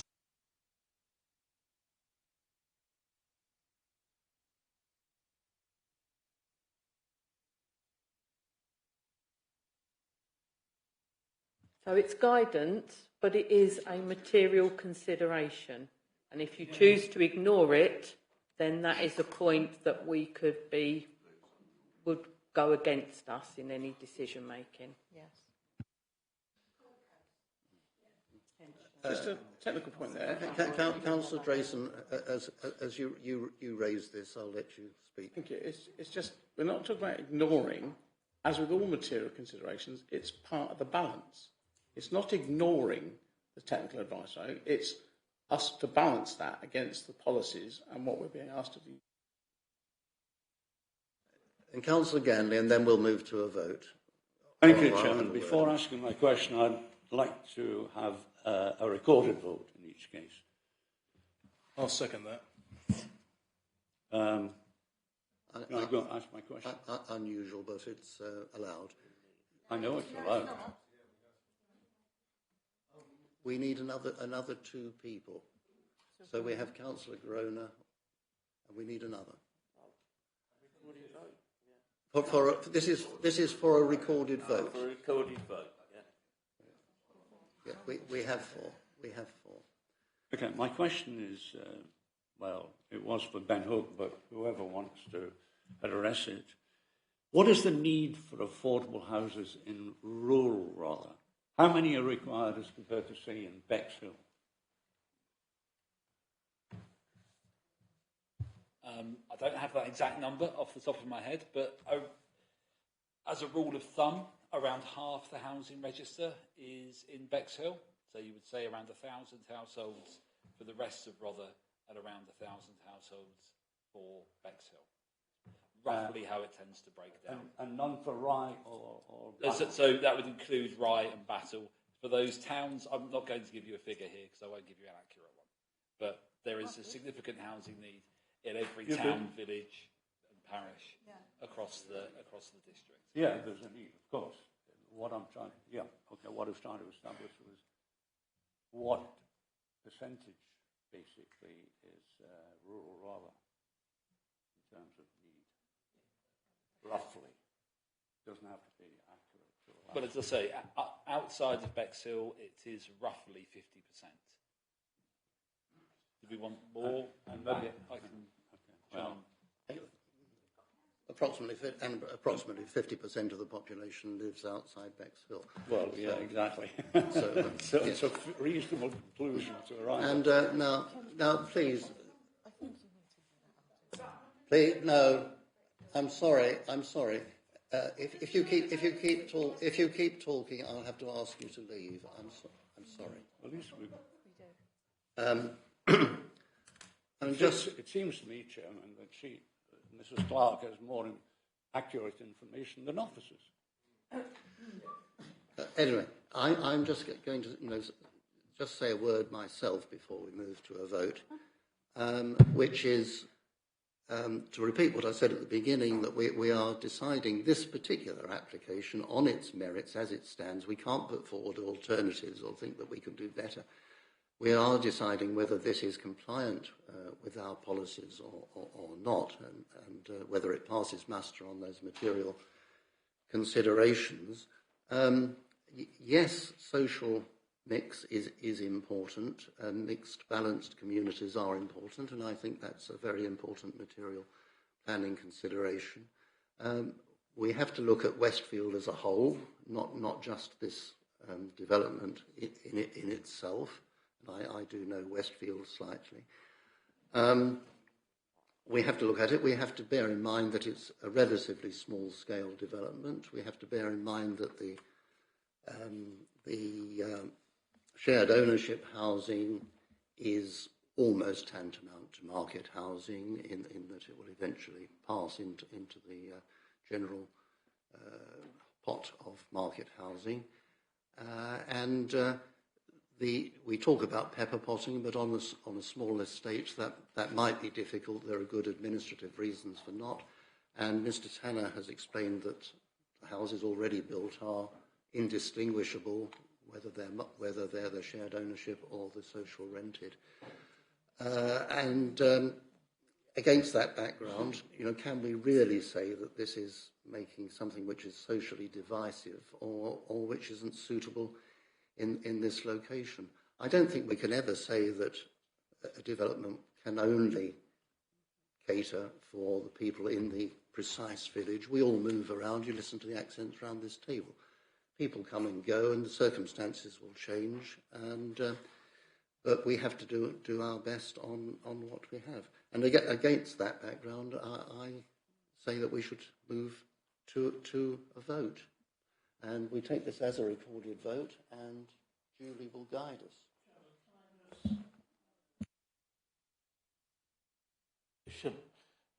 39 houses seems small when you're talking about West Bexhill. In a rural community, it's a substantially higher proportion. If you look at the MPPF guidance... No. If you look at the MPPF guidance, that would be regarded in a rural area, and particularly in the AOB, as a major development. No. No, I was advised on another matter. We are moving to a vote. We are moving to a vote. Julie will guide us.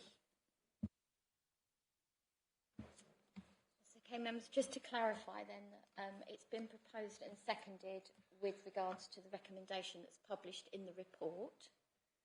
So I will call your names out in alphabetical order, and you need to say for, against or abstain. So, Councillor Bayliss. For. Councillor Byrne. For. Councillor Chowdhury. Sorry, I didn't hear what you said, sorry. For. Councillor Creaser. For. Councillor Drayson. For. Councillor Ganley. Against. Councillor Gordon. Against. Councillor Gray. For. Councillor Groner. Against. Councillor Killeen. For. Councillor Mear. For. Councillor Pearce. For. Councillor Stanger. For. And Councillor Barnes. Against.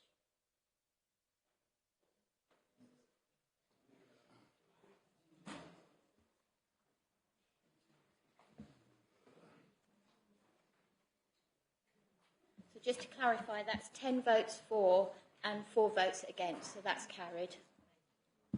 10 votes for and 4 against, and that is carried.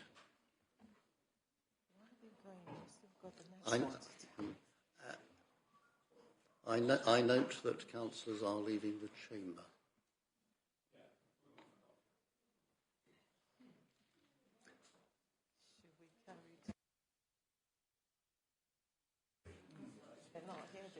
Councillor, we need to discuss the. Well, yeah. Yes. We're going to proceed. We are going to proceed. We're going to no.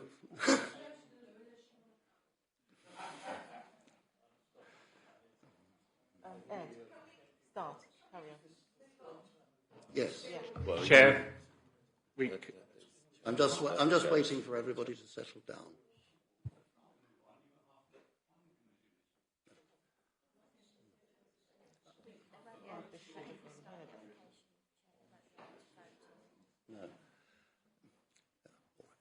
No, very well. I think I have to adjourn for 10 minutes.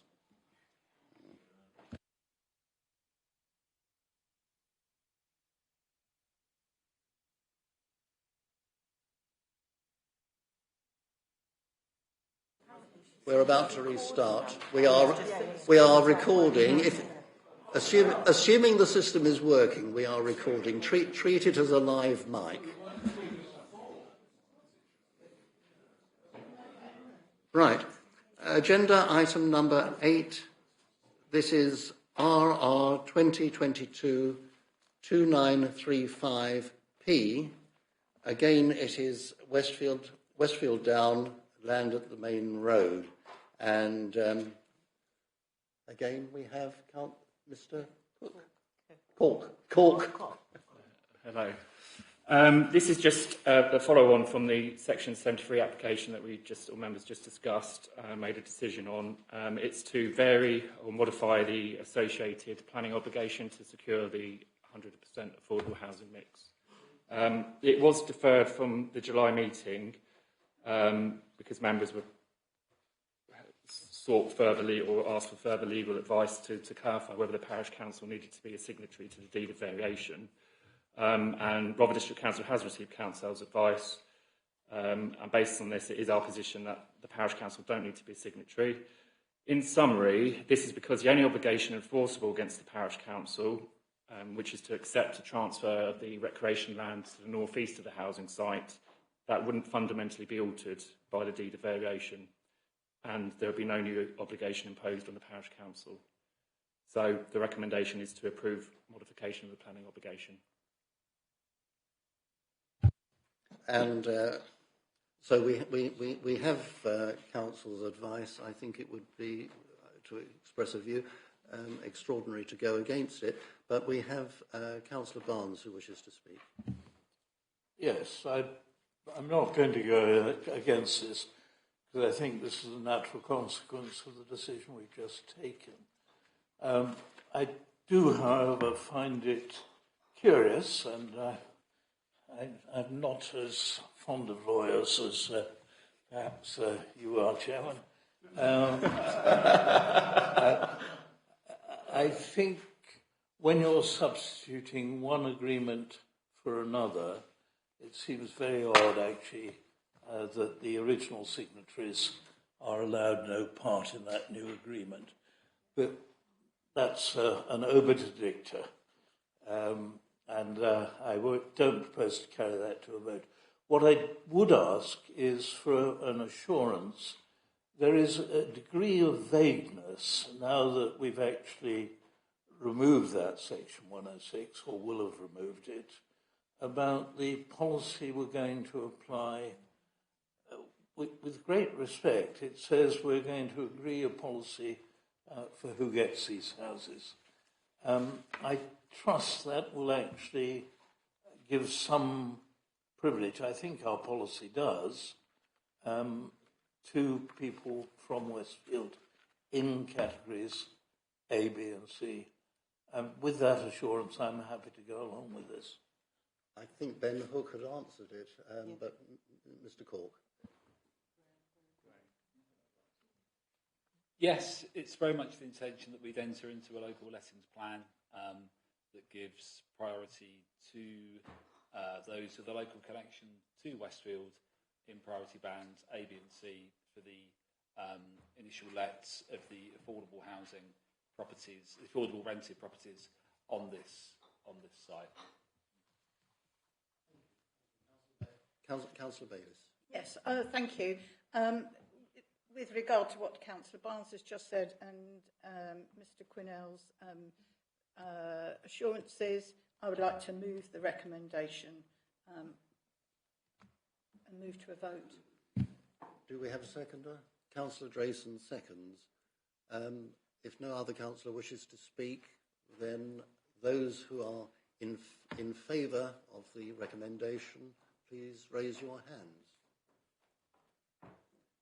And I think that is unanimously in favour. Thank you, councillors.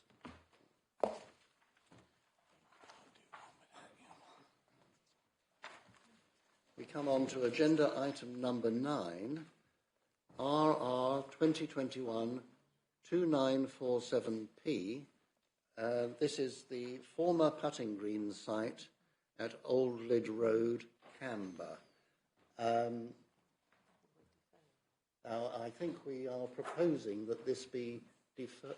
I think we are proposing that this should be deferred, Mr. Corky. Yes, this one is. We're proposing to defer because the consultation period for the application expires tomorrow, and we won't have taken potential comments into account in making a decision.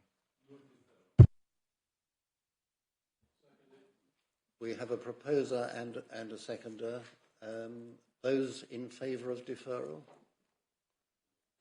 And again, I think that's unanimous. That is unanimous. Deferred.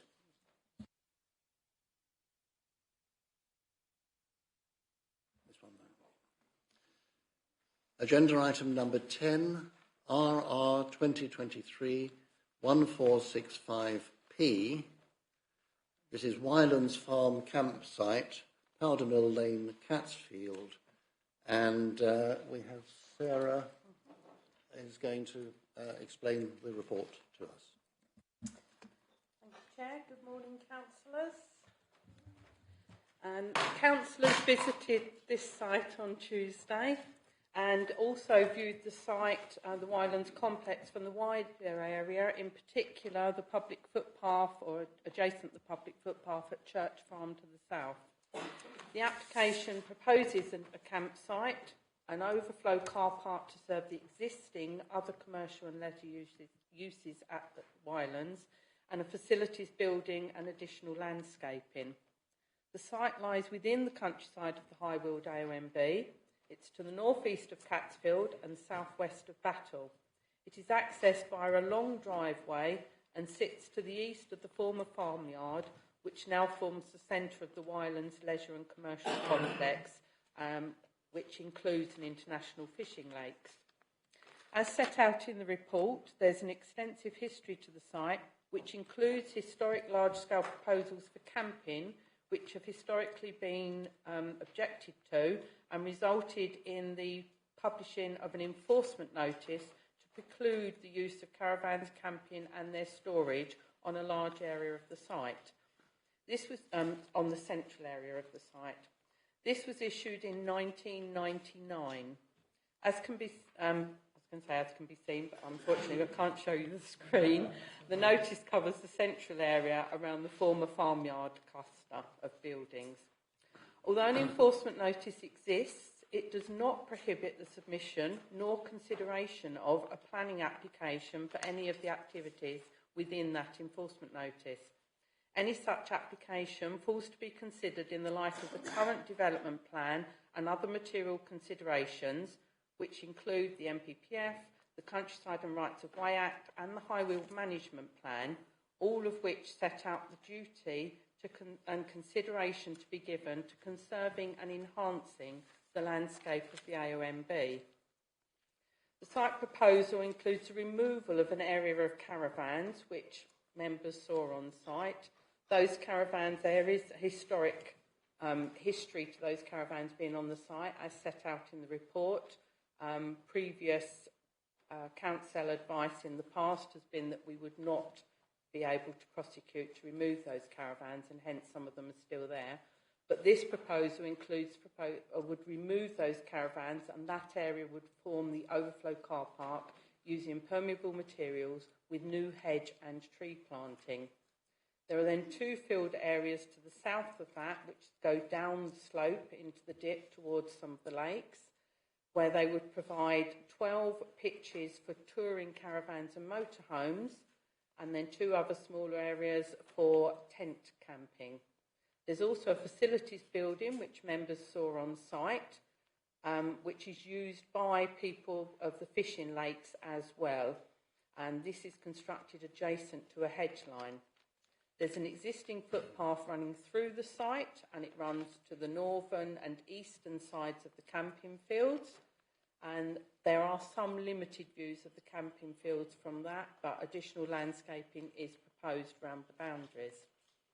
A second public footpath is up by Church Farm, where members viewed the site looking across the valley. There are views of the main farmyard buildings, but because of the undulating landscape and the extensive tree cover, the area for camping is not visible from this footpath, and neither is the facilities building.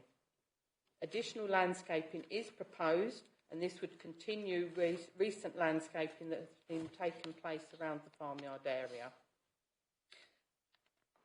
As already updated on the update sheets that were circulated, the Environment Agency made a comment about consulting the emergency planner, which we did, but they advised us that they do not comment on planning applications. However, the applicant has advised that they are registered with the Met Office for severe weather warnings, and that they do have an evacuation plan which complies with health and safety requirements.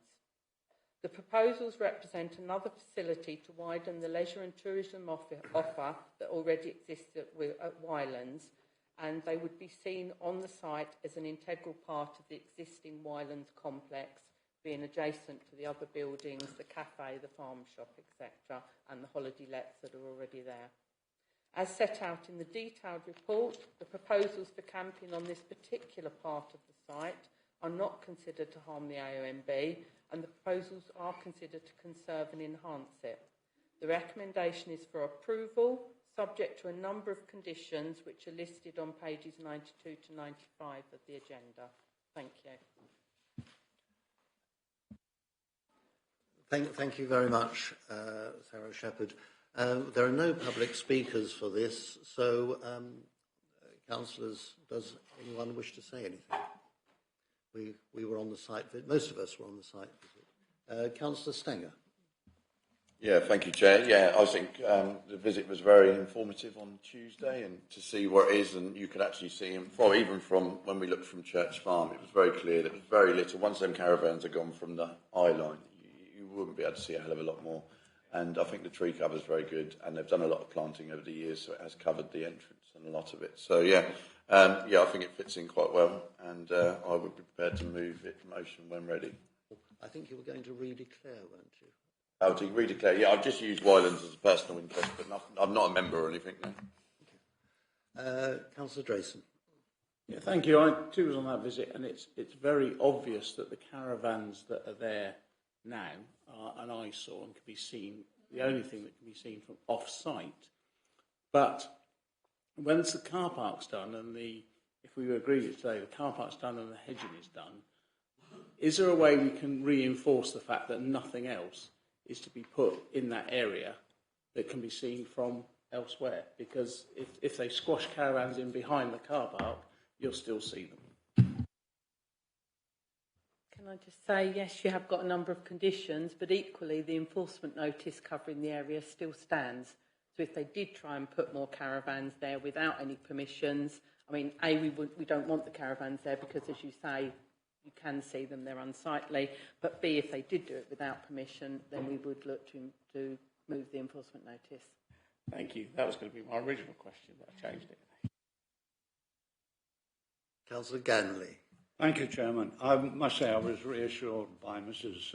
Shepherd's telling us at the site visit, that the new advisors to yesterday's World Limit are insisting that things are done properly. That reassured me. So if you have proposed approval, I would second your proposal. So we have a proposer and a seconder. Does anyone wish to speak? We have Councillor Byrne. Thank you, Chair. This is just a general comment that I was very impressed at the way that particular complex seeks to integrate itself with the local economy. It provides opportunities for local crafts. Also, camping does tend to, people who camp do tend to spend more in the local area than maybe people who come with their fully equipped motorhomes. So, in general, I think it's a very good complex, and I don't see any problem with enhancing it in the way they want to with their tents. But I just wish other developments would be as mindful of their contribution to the local economy as this one appears to be. Yes, and I would say as well, I think it's probably an example of where if an applicant works with the council, with officers, we can get a result which is acceptable. We will see when we vote, but acceptable to all, and really to the benefit of the applicant as well, because it's going to be a much more attractive place when this is done. Councillor Bayliss, was it? No. Premature. Councillor Pearce. I would just like to note that Catsfield Parish Council are concerned about an odour of development in ANOB, and I've probably got that wrong again. Oh, thank you, Tony. They also have concern that there's no comprehensive plan for Wydown moving forward. And there are another couple of applications in the pipeline, and I think Catsfield's comment of no comprehensive plan is relevant going forward. Do we have any observation on that? Yes, as Councillor Ganley just said, there are new agents acting on behalf, and they are very keen that things are done with an overview of the whole site. As you say, they are looking at a couple of other bits to redo the parking and further enhancements to landscaping and things, and signage and things as well. So that is already in hand. Thank you. Thank you. In that case, I think we can move to a vote. All those in favour? And that again is unanimous. Thank you.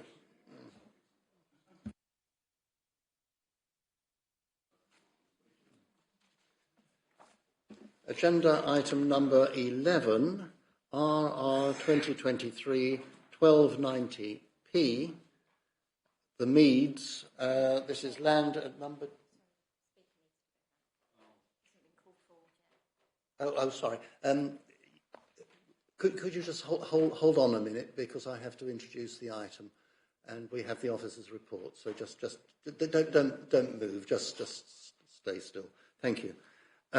Yes, this is land at 12 Isherwood Battle, the Meads. And first of all, we have the officer to explain the case to us. Matt, and that's going to be Matt Worsley. Thank you. Thank you, Chair. Morning, councillors. This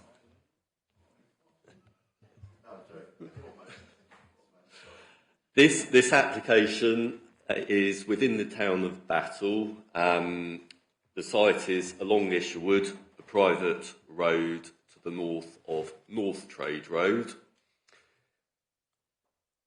It is within the development boundary and the High Weald area of outstanding natural beauty.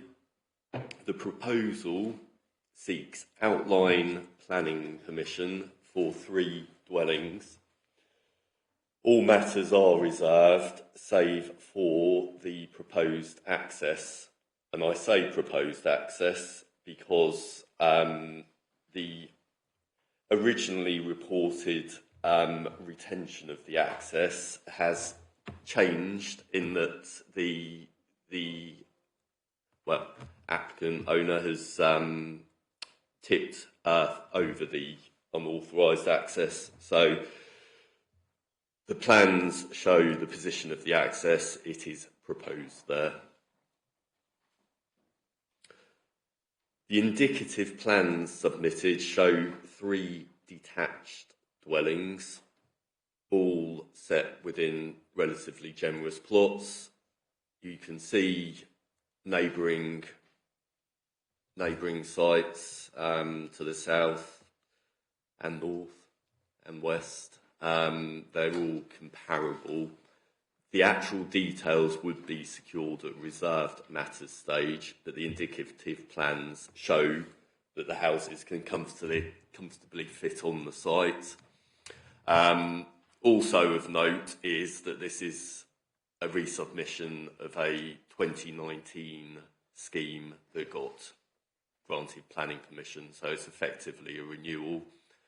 At the time of the 2019 application, we did secure amended plans, which are the same as those before you now. So number 12 Isherwood, which is the host property, would have a rear garden size measuring 10 metres. And the proposed dwellings could be designed at reserved matters stage to include at least 10 metre long rear gardens. The officer's report sets out the main considerations, those being, is this in keeping with the character of the area, living conditions of future occupiers and those of neighbours, and highway safety. On each of the matters, there are no concerns, and it is in compliance with Rother's policies as well as the neighbourhood plan policies. Hence the recommendation to approve. Thank you. Thank you. And I'd just like to say some of us, of course, some of us on the committee will remember the previous application and the site visit, but this is now a different committee, and many of us will not remember that. And I'm sure we will be told that land ownership issues are not a matter for us today. That's for the applicant to sort out in some other way, in some other place. I have one other observation, which is that this application is not a complete resubmission. The plan is slightly different in that the amount of land...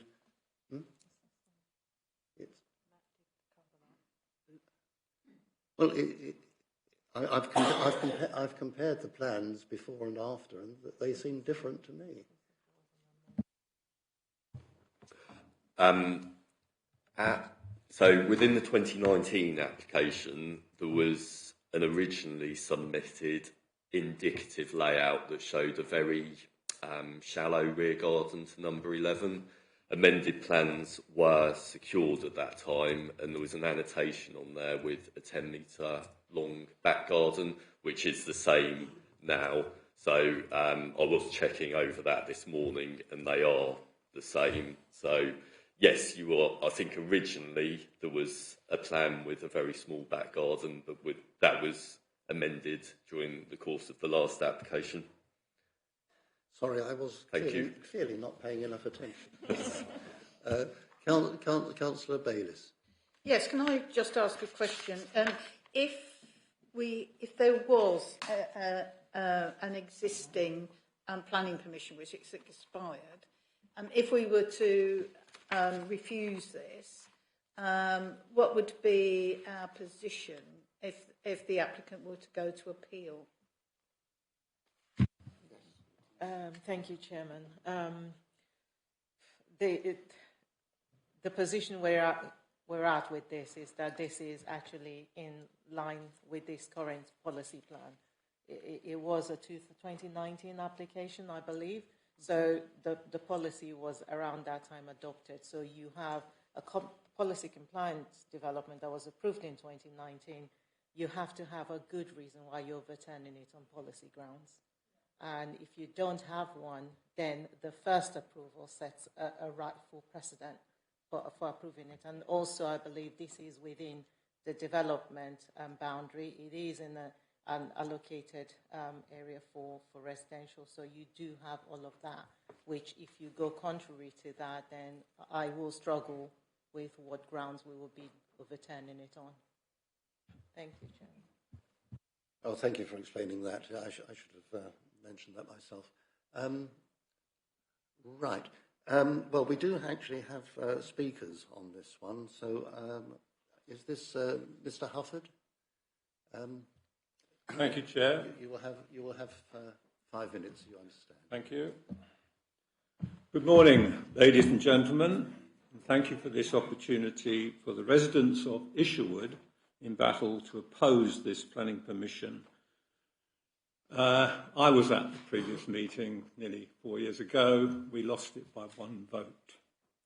My name is Toby Hufford. I am chair of the Isherwood Residents Association and a director and shareholder in the Meads Battle Limited Company. Now, this company owns the road, and I have lived there for 24 years, from the very beginning of the development back in 1999. I need to point out that the company owns the road from number 11 to the main gate on North Trade Road and also owns the grass banks either side of the private road. In the first application, the Rother Planning Committee in December 2019 required the applicants to fulfil 8 reserved matters. In today's planning application, Mr. Jenner, our case officer, or Mr. Worsley, whoever wrote the agenda, points out that nothing has changed, with the implication that it should just go through with your approval. Indeed, in one sense, nothing has changed because the applicants have not fulfilled a single one of the 8 reserved matters set out in 2019. They are therefore unable to proceed to detailed planning approval. In the papers, in the Green Papers of 2019, there was a statement that the access road, and please have view of your outline map on the Green Papers, has been constructed without planning permission and on land not in the applicant's ownership. In the same document, the applicants were informed that they will, quote, will need to seek the consent of the owners of the land not in their ownership to retain and carry out any subsequent maintenance work. The applicants have not done this.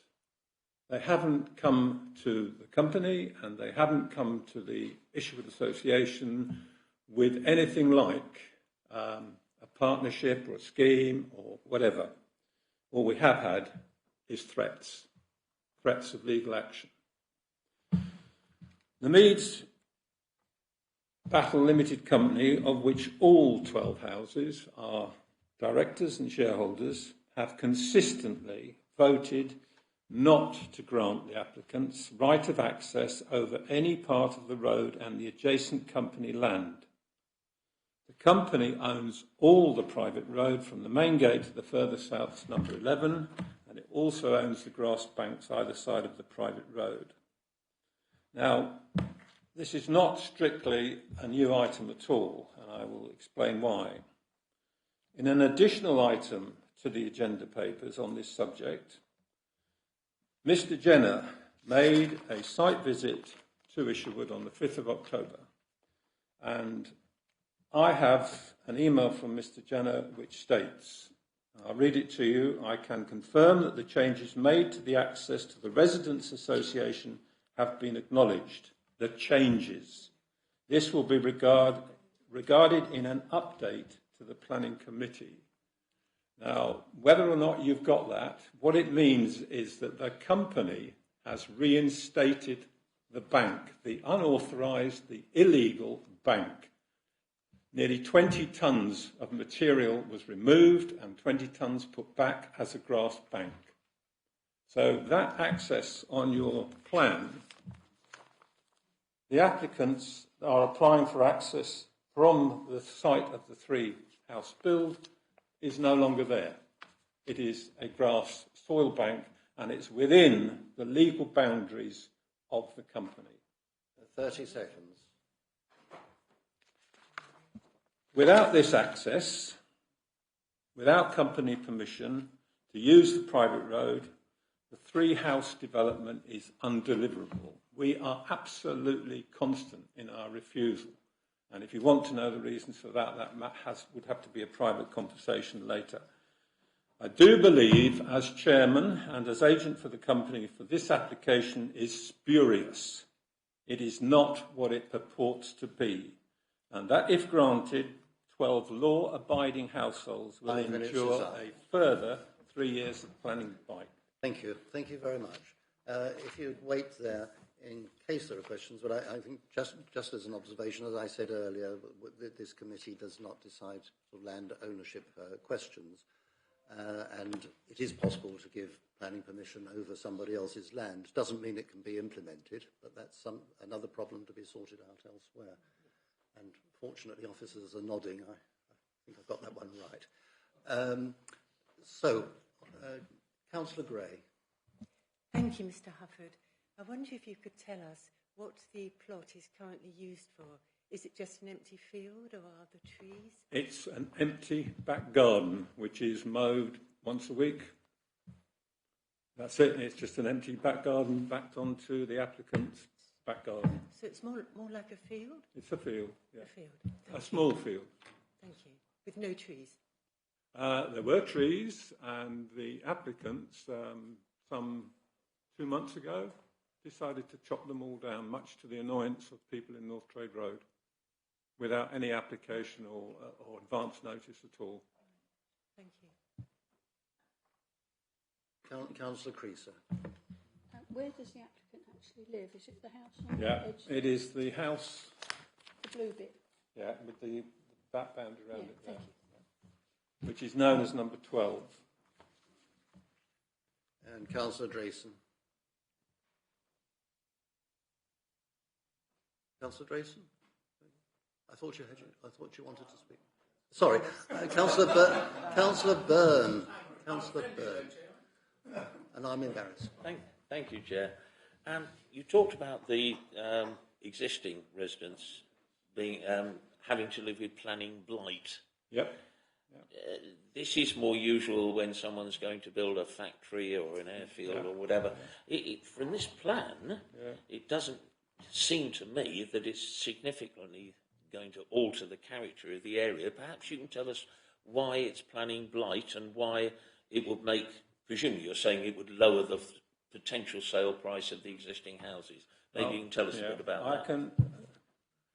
Legal will have to comment on this, but I can report to the committee that a house in that, one of the 12 was put up for sale. Within 5 minutes, the applicant phones the estate agent and says, do you realise there's a planning issue, etc., etc.? I think I'll have to stop you there.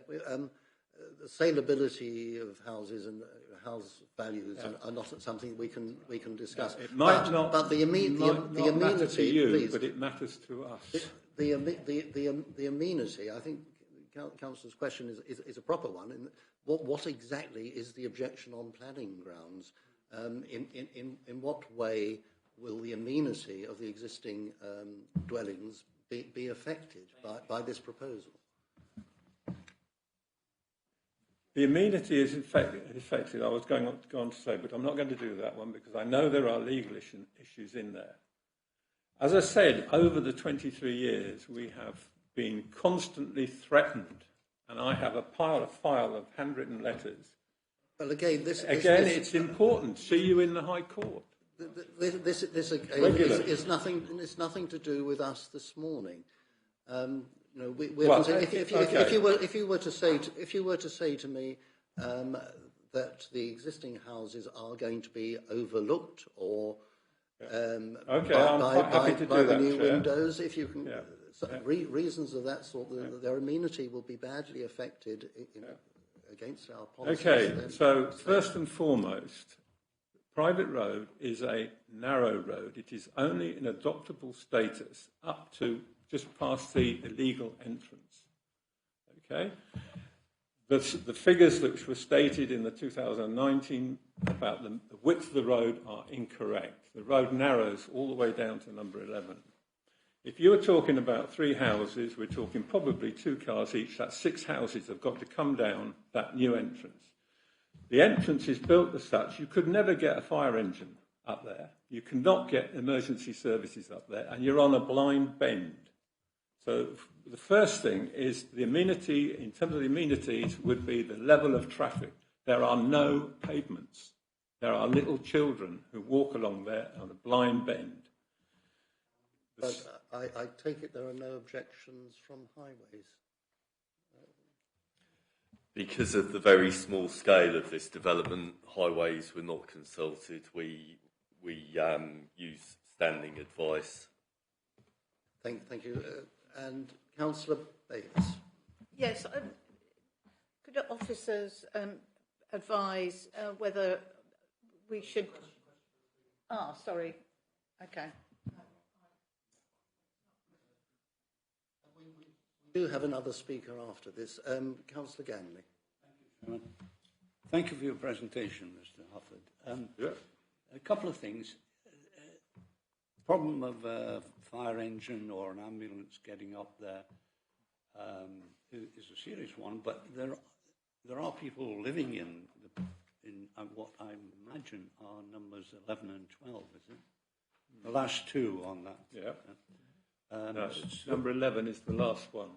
Not number 11. 12. Okay. Yeah, 12 is the applicant's house. Right.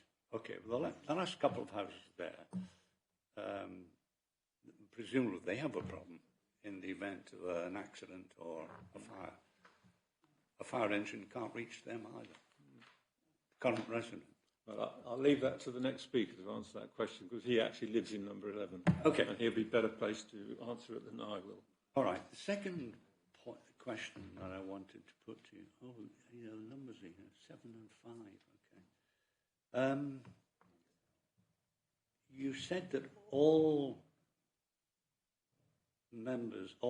residents of Isherwood are members of your organisation, which they are shareholders. Shareholders. Okay. Shareholders and directors. Right. So each house has a director and a shareholder in one. Okay. So that includes also the applicant. No. So not all members. No. But then he is not really, to my mind, included in this definition of what Isherwood is. Isherwood is the 11 houses. I see. Thank you. That were built in 1999. Quite recent. This time it really is Councillor Drayson. Thank you. I was just going to comment, Chair, that I thought was impossible for Mr. Hufford to answer anything about overlooking when this is just an outline planning permission for access and everything else is up in the air and we don't know a single thing about any house that's going to be built there. And note 1 actually says to the conditions that the applicant is advised that submitting an illustrative plan layout is not approved. So actually, how can Mr. Hubbard object to anything? Because we don't know the facts. I think we're entitled to consider whether it is achievable within our policies. We very often do see outline applications with illustrative plans, and officers do consider whether the proposal can be achieved. That number of houses can be achieved on the site. Mr. Chair. But you're quite right that it is, of course, subject to final plans coming forward. If I can just add to that, you would know exactly the levels, the stability issues, if the applicant had completed any of the reserved matters, because one in there says you've got to have a stability survey, you've got to have all the water courses planned in, and we also have got to remember North Trade Road then goes down into a valley. We're on the slope, and the original homes had to be built in a stable way, and there's issues there. Mr. Hufford, those are reserved matters. That if this goes through, then there would have to be another application to deal with these reserved matters as to levels and design and positioning and so on. So we can't consider that in detail. What my point is also, Mr. Chair, is that over the next 3 years, you cannot guarantee that he's going to fulfil any of these reserved matters. He will have to. He will have to fulfil the reserved matters if he is to proceed, and he would be in breach of planning conditions if he were to do so, and be subject to enforcement action. So, Councillor Stanger. Yeah, thank you for your presentation. Just a quick question. What is the difference in road size? I'm looking at Google Maps at the moment between Isherwood and Val Road, obviously adjacent roads. So they look similar in size. And I don't know how many houses are on that one. Do you know what the difference in size of that road are the same size? My colleague behind me, if he can, with the permission of the chair, can he now take this chair because he can answer those questions? No, it just obviously about the access for emergency services, and that on my Google Street View, it looks very like. Well, as I say, from the gate on North Trade Road, it's an adoptable standard road to just round the bend, and then it narrows, and the measurements are, John? It looks very similar to Bell Road. I think it would be a good idea to move on to Mr. Clements. I would agree. Anyway, thank you for your attention, and thank you for letting me speak. There's an objection from Battle Town Council. Are they represented? Let's hear from Mr. Clements. Okay. Let's hear from Mr. Clements.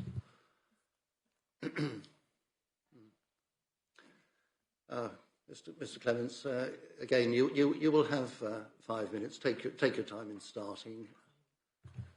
Thank you, Mr. Chairman. Good afternoon. Mr. Jenner, the planning officer, states at para 1.1 of the document in front of you that there have been no changes in the site or new policy considerations from the 2019 submission. That is incorrect. Mr. Worsley's 29 summary misled that committee by stating, and I quote, "The Battle Council has no objection in principle, subject to land ownership being verified, although raising concerns regarding the new access point." The Battle Council has been unwavering throughout in its opposition to this planned development, and the Planning Committee here should be fully aware of that. I note that at para 621 of the papers before you, no reference has been made to the above objection, which was submitted by myself, although that error has been corrected this time at para 631. Para 842 is again incorrect. The access road at the beginning of the previous unauthorised access is only 4.3 metres, tapering very rapidly over the position of the unauthorised access to 3.6.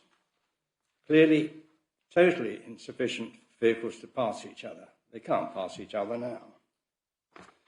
The road at that point, having been designed and approved by this council for access to only 5 residences, being not built in either depth or width to adoptable standards. Para 854 is highly relevant.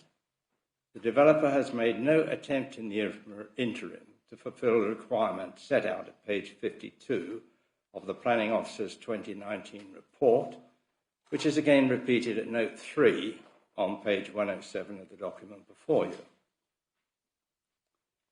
It should be understood that despite the errors I have listed, Meads Battle Limited will not grant access over the land in its possession, so the plan in its present form is undeliverable. If the District Council wishes the site to be developed against the wishes of the Battle Council and its town plan, then access will need to be sought directly from the North Trade Road. Thank you. Well, thank you very much. Councillor Groner, did you have a question? No, I think that's largely been answered, but I think one of the other points that Battle Town Council raised was the design, but then this seems to be outline planning, so design's not an issue, correct? Correct. Okay, no, then my question's been asked. Thank you. Councillor Stanger, then Councillor Barnes. Thank you for your comments. Just ask again, like I asked your colleague or your neighbour, regarding Val Road and Isherwood. Obviously, there seems to be more houses in Val Road and it looks similar size. So I'm just trying to clear up the questions about access for emergency services, etc. Do you have any? What is the difference in Val Road and Isherwood as in size for space access? Well, you will appreciate that I haven't been around to measure the other road. No, it's quite near. It's very adjacent. From the gate, if you look at your plans, from the gate to the right angle bend is over 4.5 metres and was definitely built to adoptable standards. I had a discussion with a council representative at the time that I moved in 1999 about this. When the road turns right, it was only built to access 5 houses, and when I had the planning officer there as well as the builders, it's neither in depth or width in an adoptable situation. So what you're asking here is that if you were going to have possibly 6 or more cars going over parts of the road which were not designed to take traffic, and you were asking the owners, which we are, to pay for its upkeep because it's not in public ownership. As I've said, if you want to develop your houses there, that's a different matter, but access will have to come from the North Trade Road. Would they, the potential applicant or developer, would they then have to contribute into the road fund if it was accepted and moved forward? Or surely they'd make a contribution as the house owners or whoever purchased? No? Well, as we wouldn't allow them to come in the first place, that's academic question. It's okay, thank you. Theoretical. Yeah. I think I said Councillor Barnes. Did I? Yes, it may be a question you can't answer, but has Battle got a neighbourhood plan adopted? You referred to Battle. I just wondered about the status of their plan. Councillor Barnes, we have the ward member here who, as well as officers, who will be able to answer that one. Councillor Drayson. Can I just confirm, when you said Battletown Council have been opposed to this, was that the 2019 one you were talking about? Yes. Okay, but because they did put in 4 separate submissions and it ranged from no objection providing that the ownership can be sorted out, no objection until the access can be sorted out, and then eventually 6 months later they said it's an overdevelopment of the site with legal access issues. So they took 6 months to get to the opposing. It wasn't always opposed by the Battletown Council. Well, that's not of interest to me. Their final decision was that they were against it. Yes, okay, you just said it was consistent. Thank you.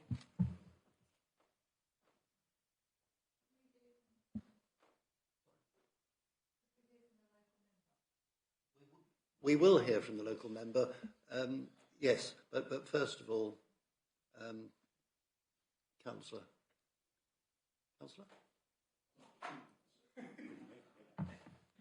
Thank you, Chairman. Yeah, so as I understand it, because I'm very stupid, that if this is granted... Sorry, yes, so basically you're not going to allow access to the houses. So Correct. even though this is granted, it's dead in the water. Correct. Thank you. Can I get a follow-on from that then? So what's the objection if you have total control over access to the land? Well, the objection Why is is this an issue for you and the residents? I mean, you're going to take me beyond the planning matters because it's already been said to you that over the period, the people who are applying for this sold the land originally that became Isherwood and where we live. And they have always considered that they have absolute right to decide everything that goes on. They don't. And also, they don't contribute to the upkeep of the road because when they sold, all they did was to make an agreement that they themselves, with one house, could access Isherwood. Now, from then time onwards, it's trying to increase it. But, of course, we're outside the planning arrangements now. Now, you were told, and it was told to be stopped, that when a house was put up recently, immediately a phone call was made, just being vicious. So it's not a planning matter. I think that perhaps you've had an adequate opportunity to answer the question, I think. Now, I think we do need to move on. I let Councillor Maynard ask a question earlier, so I have to let you, Councillor Field, ask a question if you wish. Thank you, Chair. I did obtain your agreement that I could speak to this meeting. This is a question, still questions of the. Oh, yes. Would you move back? Switch the microphone off, please, and return to the back. Thank you. No. I thought she was going to ask a question. I thought she was going to ask a question. Anyway. Yes. So the next thing would be the ward member, Councillor Field. Thank you, Chair. I would observe that it's a great shame that the current iteration of this committee didn't visit the site, because plans are very cold and you really don't get a real insight into what's happening unless you go and look at it on the ground. Having said that, what has changed significantly since the last application in 2019 is, of course, Battle's neighbourhood plan has been made. It took a long time, considerable work, and this isn't allocated in that plan as a site suitable for housing. I supported the Town Council's objection in 2019 at this meeting, and I would continue to support them now, for the reasons that it is principally overdevelopment of the area of the North Trade Road and very out of character of that area, which is essentially ribbon development. This is, I don't know what it's called these days, but it isn't part of ribbon development.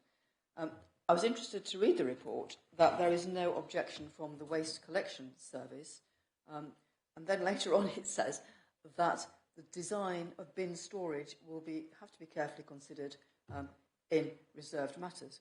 Well, I'm interested to know where the waste collectors would site the bin storage, given that there is no public access to the site were it to be developed. I think that is a material consideration we need our waste disposed of.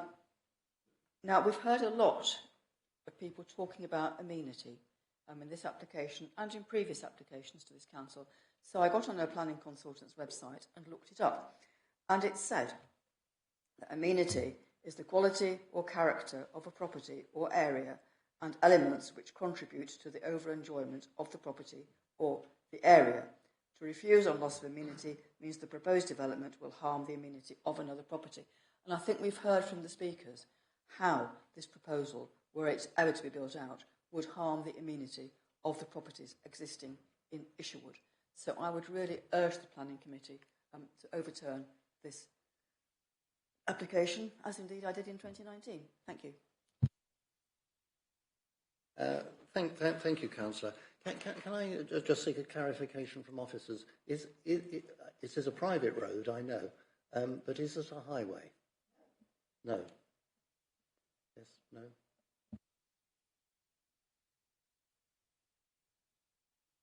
Even roads that are privately owned can still be highway. That's my But we point. don't have access to highway plans, so we're not able to confirm whether it is actually registered as a highway in terms of the Highway Act. So we don't know if there is a public right to pass and repass over it with or without vehicles. We don't know. Councillor Field, I will hear you. Sorry, Chair, there is a difference between a private road and a private street and a private road with public access. So you would need to be very, very clear of the absolute legal status of this piece of road before you decided whether or not it was a highway. It isn't as straightforward as you might think. I speak as a former chair of highways. If we can just add to that, that the application has been correctly made. They have served notice on owners of other land, and that is all they're required to do under the planning legislation. So that you don't have to own the full site. You can make an application on a site you don't own, providing you have served notice on those owners, and that has been correctly carried out in this case. But we do not know whether this. You say it makes no difference to the application whether or not there is a public right of access to that land. Thank you. That's the advice. That's the advice we've got. Councillor Barnes. I think this is a question to the officers. What we've got is an outline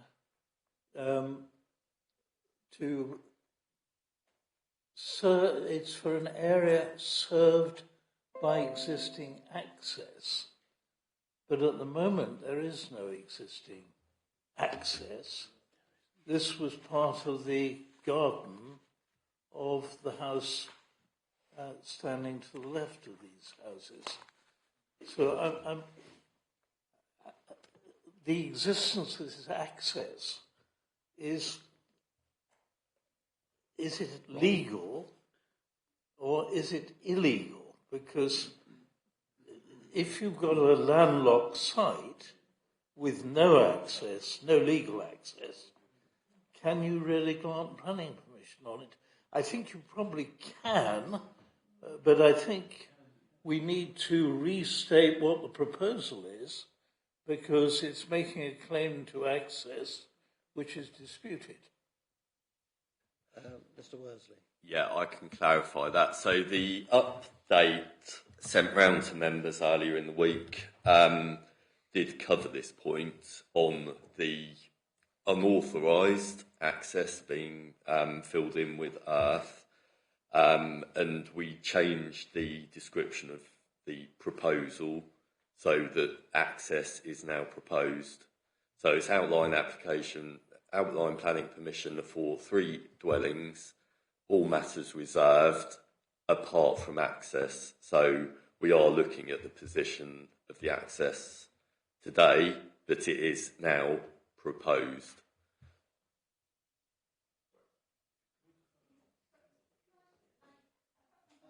I'm thinking. I'm not ignoring you. I'm thinking. That doesn't address my point. The point is, and the word that is problematic here, is existing. If it were proposed access, I think that would be an accurate description. But existing access is claiming a legal right that is in dispute. Yes, Mr. Worsley. I'll repeat myself. The update that was circulated earlier this week changed the description of development. So it is proposed access.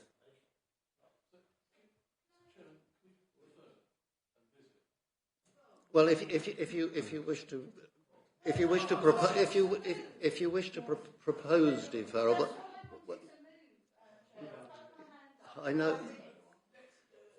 Well, so I move deferment on the basis that we have a site visit. Councillor Bayliss, and that is seconded by Councillor Byrne and thirded. All right, we have a motion to defer for a site visit. I'm not completely convinced in my own mind that it's going to serve a useful purpose. Yes.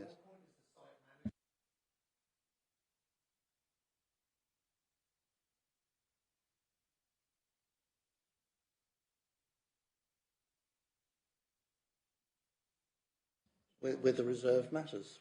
The construction management plan would go with the reserved matters. I think if councillors do wish to defer, and there does seem to be a movement that way, if councillors do wish to defer, I would like to know what is going to be achieved. We're going to see a not very wide road. Where does that take? Where does that go? Sorry, I'm interested in the Battle Town Council objection. I mean, I'd like to see what they, maybe they're right. So they've objected to it. So, yeah. Councillor Bayliss. As the mover of the motion, I mean, I think it's been made quite clear that the previous committee that decided this in 2019 visited the site before making a decision. There are several new members. I wasn't on the planning committee back in 2019. There are several new councillors. So I think it's appropriate that we go and have a look at the site before we make the final decision. But we have been advised that consistency would require us to pay very heavy regard to what was decided previously, and the only thing which has really been raised this morning, I think, of any weight, is the question of access, which is a legal matter rather than a practical one. There is the question of whether it's wide enough or not, but evidently councillors, by a narrow majority last time, admittedly, did decide that it was acceptable. Councillor Byrne. Thank you, Chair. What was also raised was the question of overdevelopment of the area.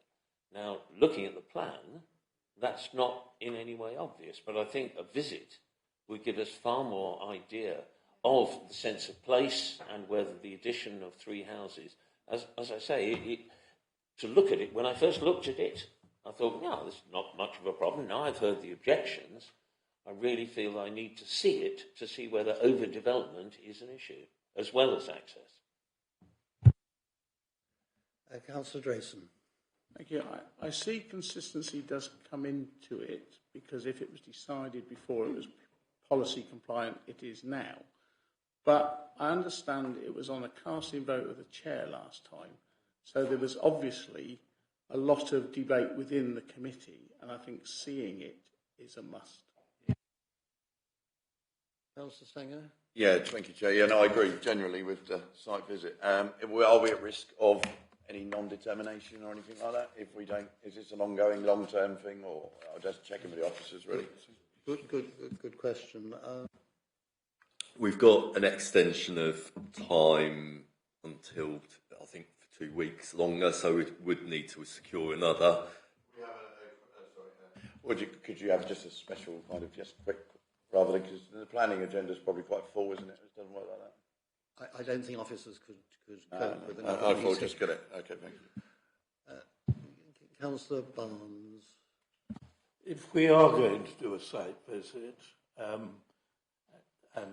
I was on the last site visit, so I do know the site, I think it might be more useful if we looked at what possibilities of access there are from the North Trade Road. I suspect actually there again would depend on purchasing one of the houses on the North Trade Road. But we can't put that forward. I mean, I'm just suggesting that if we're going to learn about this, the possibility of an alternative access must be looked at the same time, because we can give planning permission over an island site and it will be infeasible. I was going to ask actually whether infeasibility is a planning objection or not, and the lawyer may advise on that, but I believe not. But I do think if we're going to visit, let's at least look at the whole area, not just this site. Well, Sarah, you want to say I was something? going to say, again, as before, you've got the application in front of you, and we have to consider what's in front of us. It's not for us to suggest other options. That is for the applicant to go away and explore. The access is a private matter. It's a private civil matter as to whether anybody else will give them access or not. If that access isn't forthcoming and he can't achieve an access anywhere else, then, as you say, you have a landlocked site and it doesn't get developed. But that is a private matter for the applicant to consider. It's not something for us to consider in our deliberations. I was just trying to avoid repeated visits to this site, because this will be our second. With new members, I think that's fine. But if we end up having to, I think we'll be wasting time. Well, we have so far as the access is concerned, the advice of officers is that it is, if permission to pass over it were to be granted, which is not a matter for us, the officer's opinion is that it is adequate for ordinary domestic traffic, which is, I think, all that we really need to know. It serves existing houses. We're only talking about another 3. I know that councillors would like to see the site and so on, but we do have to ask ourselves what would be gained by seeing this. All we've heard is it's not a very wide road. It's quite narrow, but it only serves a few houses, and it's only another 3. Is it really going to make any difference us going out on a coach, seeking deferrals and so on? There seems to me to be very little to be gained from it, but I may be in the minority. Councillor Drayson. Thank you. It's in connection with the question of deferral.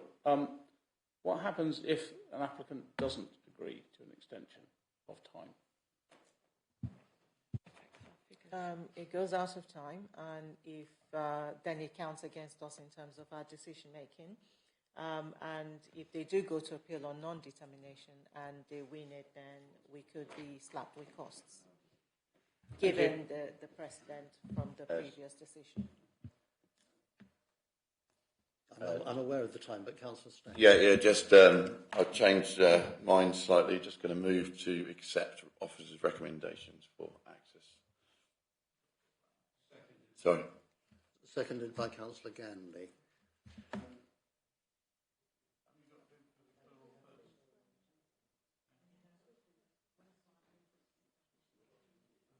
Just think it's not going to be We have to councillors. We have to deal with the first motion first. There is a motion for deferral to enable a site visit. Would all those in favour of deferral please raise their hands? 1, 2, 3, 4, 5, 6.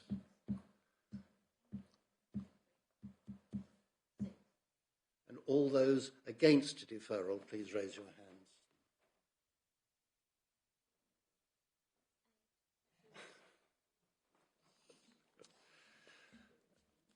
So that is lost, and we then move to vote. We then move to vote on the application itself. All those in favour of granting the application for 3 houses, please raise your hands.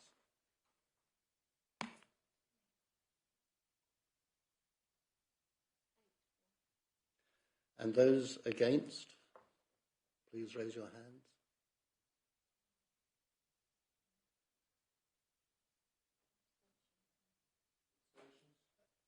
And we have some abstentions.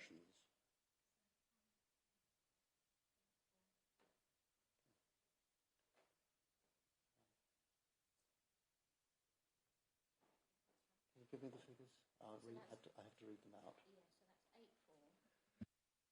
So that is 8 in favour, 2 against, and with 4 abstentions. So the application is allowed and the motion is carried. Thank you very much, councillors.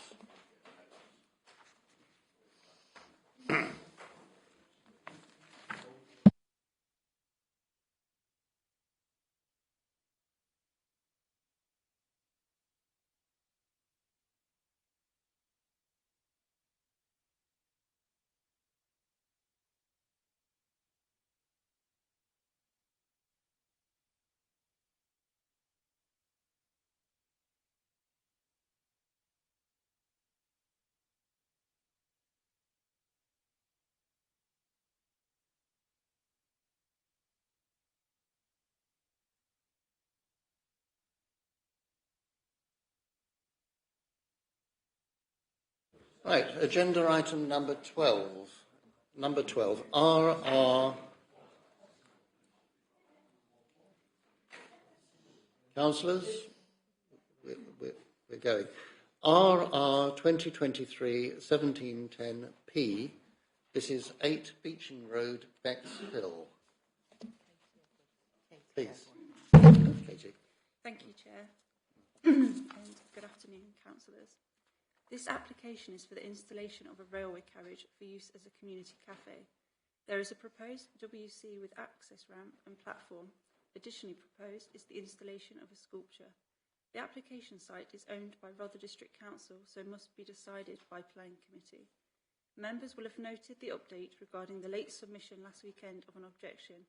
As explained in the update, that objection is not considered to raise reasons for refusal.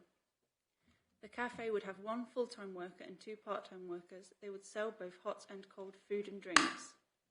The site is on the northwest side of Beeching Road within the industrial estate. The application relates to land within the old ambulance station, more recently given permission for use as an artisan, blacksmith, artist studios and office space. The site is within the development boundary for Bexhill, where new development is acceptable in principle, subject to compliance with other policy considerations. The site lies within an established industrial area and is not adjoined by any residential properties. The nearest residences are on Piltdown Close to the rear of the site, just over 60 metres away. The train carriage would be situated to the southwest of the site on the grass bank, so would not impact the existing car park. The sculpture is proposed to be located on the northeast of the site, adjacent to the road and existing building. The carriage would be painted by local artists and would be repainted every couple of years. The timber WC building would also be painted by a local artist to tie in with the painted train carriage. The decking would be a non-slip timber left to a natural finish, and the railings would be steel painted dark green. This would be constructed by the resident blacksmith. The carriage would have a kitchen and storage area with seating for customers. Whilst the carriage would be close to the roadside, it is not considered to be forward of the notional building line set by the neighbouring buildings in the street and the existing arts building to the north. The images in the presentation show the carriage when it was located in Deptford. This gives an idea of how the carriage would appear when maintained and repainted. Finally, in the presentation, there are the elevations and photograph of the sculpture. As this is retrospective, it can be observed that there is very minor impact on the locality. For the reasons explained in this presentation and the committee report, the recommendation is to grant planning permission subject to conditions. Thank you. Well, thank you very much. Are there any questions for the officer? We can always ask questions as we go, but oh, we have speakers. I'm terribly sorry, and I'd seen it. I'd already read it. I saw your name, and then I forgot. I'm sorry, Mr. Stagg. You know about the microphone and. Yes, yeah. Hopefully everyone can hear me. So my name's Ben Stagg. I'm the agent for the application. I'm also here. I should introduce Ben Wood, who's actually the blacksmith, who's here as well in case you have any questions for him. I'll be really brief because I'm conscious that no one's spoken against the application, and I think there is only the one objection, and it's primarily here because it's Rother Council owned land. But I wanted to just address a couple of the points in the objection, actually, from Furnace Controls, who are our direct neighbours. Funnily enough, we actually share, their first paragraph, I don't know whether you've read it, of the objection letter, we actually share their views very much on that. They talk about, building confidence in the town and growing local firms, attracting investment, helping create a modern, forward-looking town, making places that, incentivise people to stay in the town, families, etc., and young people to stay in the town and attract people to the town. Absolutely, we're 100% all for that. We share their vision entirely. I think the only area we really disagree, where we differ, is that they see the proposed use, the kind of the non-profit community creative industries angle as being incompatible with the kind of light industry, high-tech angle. We don't. We see it as being absolutely complementary. We see the two going together very well, the creative industries and the kind of more high-tech industry. The The cafe is a vital part of the artist studios because the income from that will then go into, the profit rather will then go into help reduce the rent on the artist studios as part of the ongoing community enterprise. We think that having those kind of combination of uses is really good for an area. It kind of creates something, a place that's vibrant, there's a lot going on, that will then be memorable and distinct and has identity. So we think it is, but they clearly don't think the same way. So, but that's their view. They did raise a point about the mess, and we have to apologise a little on that, and also for the fact that it is a retrospective planning application. Hold our hands up on there. It was the logistics of the train carriage suddenly being available. A long story I won't bore you with, but we did it that way around. It's not the way we normally do things. As a consequence, the site has been a little messier than we would like because we're in a transition period, but we will get it all completely tidy and clean and lovely. We need to for the cafe to be a success because people won't want to go there. Otherwise, we'll keep it clean. We've planted some trees, some semi-mature elm trees. There's a sculpture gone out the front as well. We've tried to reach out with the neighbours at Furnace Controls and have a conversation with them. They've not got back to us yet, but we'll continue to do so because we want to have good neighbours. That's all, really. Thank you. Well, thank you very much. Councillor Drayson. Thank you. I did have 5 questions for you, but the fact that the blacksmith is actually sitting here has got rid of one of them. Is this the same train carriage that was in Deptford, or have you just moved the idea to Bexhill? No, it's exactly the same train carriage that was in Deptford. Nobody was sure on Google whether it still existed or not up in Deptford. I note that the officer states that the use would be for social daytime hours only, but then later, and in fact that was the case in Deptford, because it was 7:30 to 7 Monday to Friday, 8 to 6 on Saturday and 11 to 5 on Sunday. But why are the longer hours till 10 o'clock and 8 o'clock proposed here for Bexhill? Are we that different to Deptford? I know we are, but why the longer hours? Obviously, it's a different place to Deptford. I don't think, to be perfectly honest, we gave that a great deal of consideration, what was previously proposed at Deptford. We really just looked at what we've got here and said, what do we think's right in this environment? And they were the hours that works for the guys running the studios, really. Right, so following on from that, how does a 7-day-a-week, 12-hour-a-day cafe exist with 1 full-time member of staff and 2 part-time members of staff? They must be working all the hours God sent. Well, I mean, they'll obviously be, they might be busy, but they'll obviously be doing it, staffing it in accordance with all the kind of workplace regulations, etc., and not having people working there longer than they should. Perhaps there'll be more people employed there. We don't know exactly how many people. It's hard to predict until it's up and running. You see how busy it is. But we'd have thought we've probably gone for minimum numbers. I would have thought there. If it's very busy, we'll certainly need more. I agree with you. It's just what I'm reading in the report, and presumably the officer has got from yourselves. So also in Deptford, there were things like silent movie nights, pink parachute silks over the thing. Is this going to end up in Bexhill as well, or is it as it is proposed on the map, on the plan? Yeah, I mean, look, the point of it is that it's going to be something, it's going to be a focus of activity, and it's going to be a fun thing to have there. Exactly what might be, we've no plans at the moment for anything like that. I mean, at the moment, we just want to get... Yeah, at the moment, we just want to work on the train carriage and get it finished and looking tidy. From then, we might try and do a bit more. Yeah, I mean, if there's demand for it. Are unbelievably unpredictable to what they might decide to do. Thank you. Thank you, yes. And I suppose as far as the hours are concerned, presumably they're maximum hours. They're not obliged to open all those hours if they wish to start in a low-key way, well. And yes. then work up to it. Yep. Yeah. Any other? Councillor Stanger. Hello. Yeah, thank you. Just saying, are you looking to get an alcohol licence? Are you going to be licensed, or is it not at the present, just be cafe? At the moment, I've not been told anything about licensing it, so that's not a consideration. Thank you. Councillor Ganley. Thank you, Chairman. Well, I just think you should know that as the husband of an artist, I might well be troubled at home if I were to vote against this application. Absolutely irrelevant to the discussion. It's certainly irrelevant, and I'm sure you're not predetermined in any way whatsoever. No. Councillor Barnes. Yes, I'm taking it the condition to put in good condition. Keep. Are we still on? I'm taking it the condition to keep in good condition doesn't preclude other than abstract art, because you make a great thing of abstract art. I actually am a defender of representational art. What can I say? You'd be more than welcome. We're very inclusive. It's a community, artists' community for everyone, regardless of your tastes. So I'm sure we could find something along those lines, couldn't we, Ben?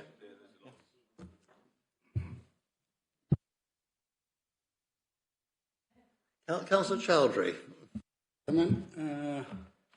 I want to know, is you seeking for Class E permission or sui generis permission? Because if it's Class E permission, is only for sit-in.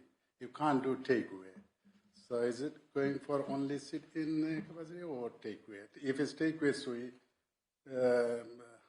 generis or something need permission. So is it Class E permission? It's a good point. Sorry, but I might need the officer to remind me what we've actually applied for. I have a feeling probably we're in for Class E, to be honest. Just Class E, you can't do delivery or takeaway. Yeah, perhaps this is one for officers as to whether it's all within the same usage class as to what. Can we come? Sorry, can I? Sorry, Chair. We wish to hear from Kemi.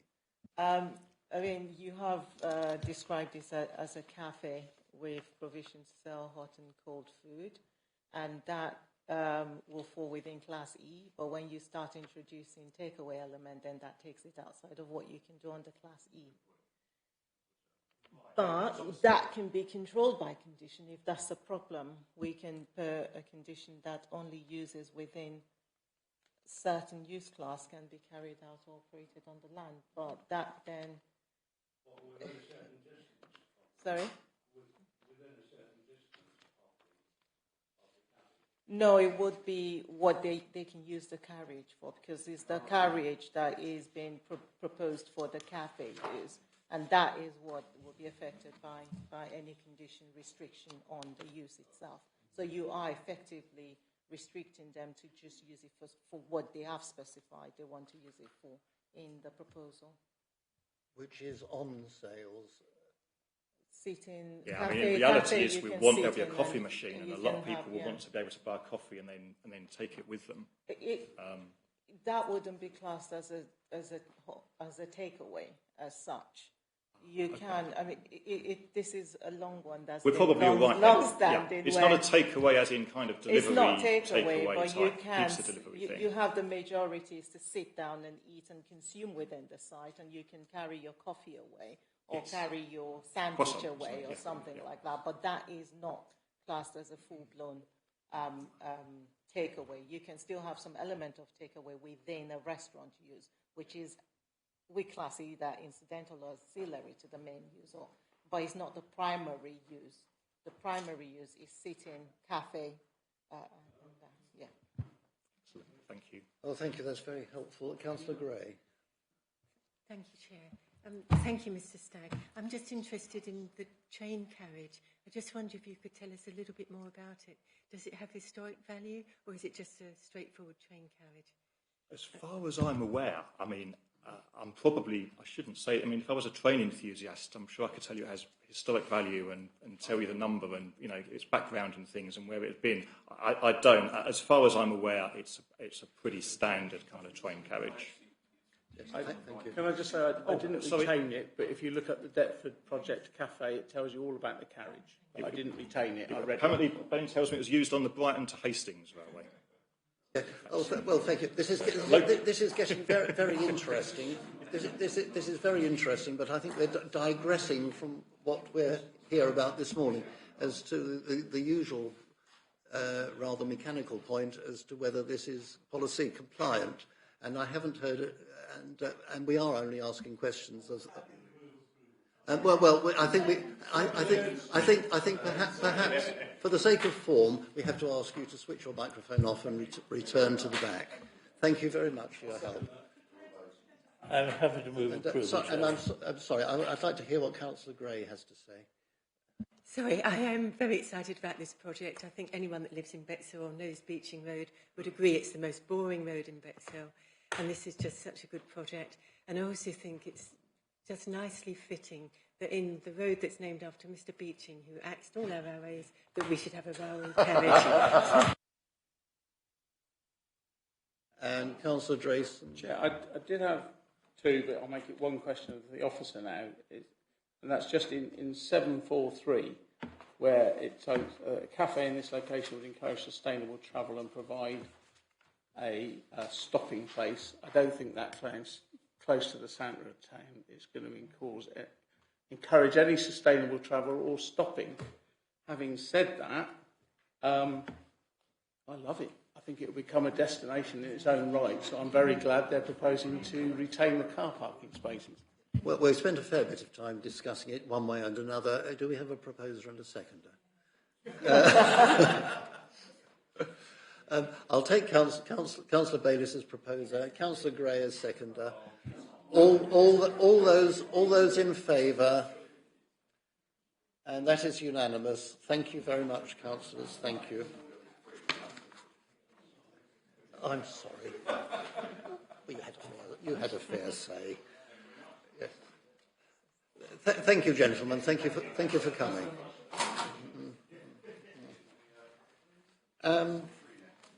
Agenda item number 13, RR 2023-1448T, and this is 2 Hamilton Terrace, Bexhill, and its works to a tree.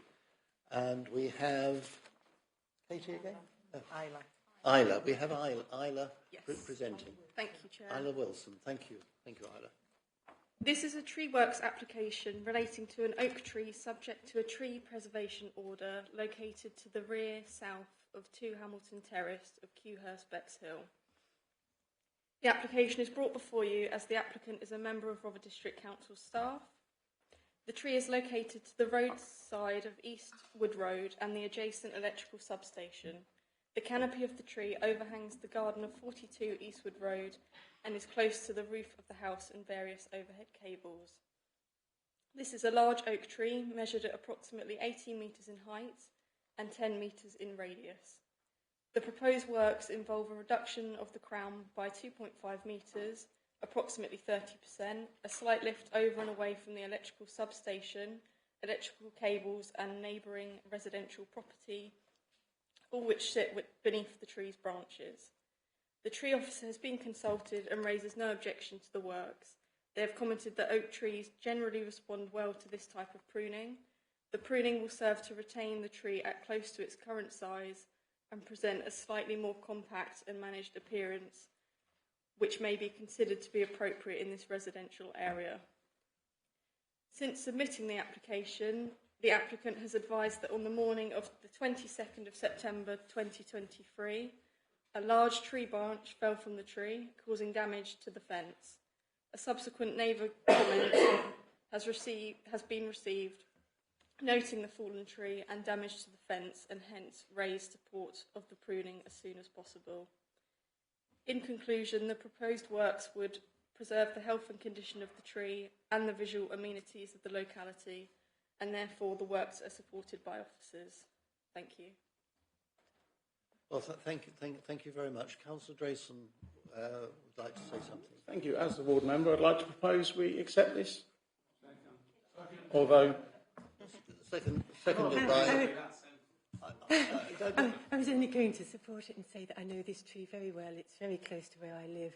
It is true one of the lower branches has broken and damaged the fence. It's left a jagged edge to the branch that does need urgent attention from a tree surgeon. So yes, I do support this. Okay. Can I take you as second? Can I take you as the seconder, Councillor Gray? Councillor Gray seconds. All those in favour? All those in favour? That is unanimous. Thank you. Thank you.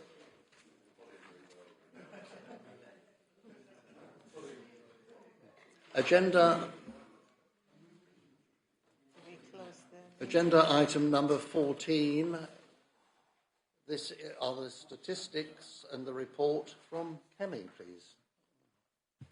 Thank you, Chairman. Thank you, Councillors. I'm not going to take too much of your time. We've been here all morning already. I'll just refer you to the report itself, and it speaks for itself. My team, we are doing very well. We are exceeding national targets, and we are also exceeding the internally set KPIs that we've got. In terms of enforcement, those are still high, but we are doing our best to investigate as soon as we receive. We do go out to investigate as soon as we receive them, and we do action as appropriate as where enforcement is needed. And then sort of going on, appeals again, we're doing well. I did put an example of one that we lost recently, which is an annex one, and we were awarded cost against us for that decision. And the summaries, they have summarised why the inspector allowed it and why he thought that we acted unreasonably in that decision. So that is summarised in the report as well. Sorry, I'm speaking really fast because my battery is going to shut down soon, so I need to be mindful of that. And the last two ones I put in there is just the enforcement appeals that have come through, where we've served notices and the inspector have upheld them and agreed with us that we have taken appropriate action in this sense. So we are just for you to be aware of that. Thank you, Chairman. Thank you very much. Councillor Stanger. Yeah, thank you. I don't know if it needs moving or anything. I've just observation. No, just to say thank you to you and your team. And I've been keeping up to date with the appeals and constant, obviously, enforcement at times is very difficult. And in my ward, they're constantly on the case. But there's only so much you can do with limited resources. But thank you. Councillor Drayson. Thank you. I know Kemi told me the other day she is proud of her team, and following on from Councillor Stanger, can we put forward our thanks from this committee for their work? Yes, Councillor Gordon agrees with that. Thank you very much. Well done. Well, yes, indeed. Thank you very much, and thanks to all the officers this morning who've presented. It's been very good. Thank you all very much. And I think with that,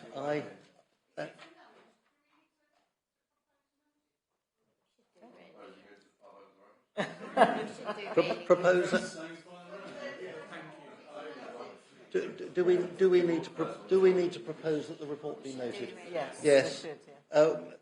Proposed by Councillor Drayson, seconded by Councillor Bayliss. All those in favour of the report, just noting the report. That is unanimous.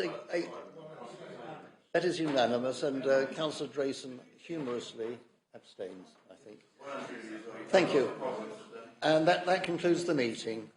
It is now nearly 5 to 1. Thank you. So who in the planning office had the suite of 3 hours and 25 minutes?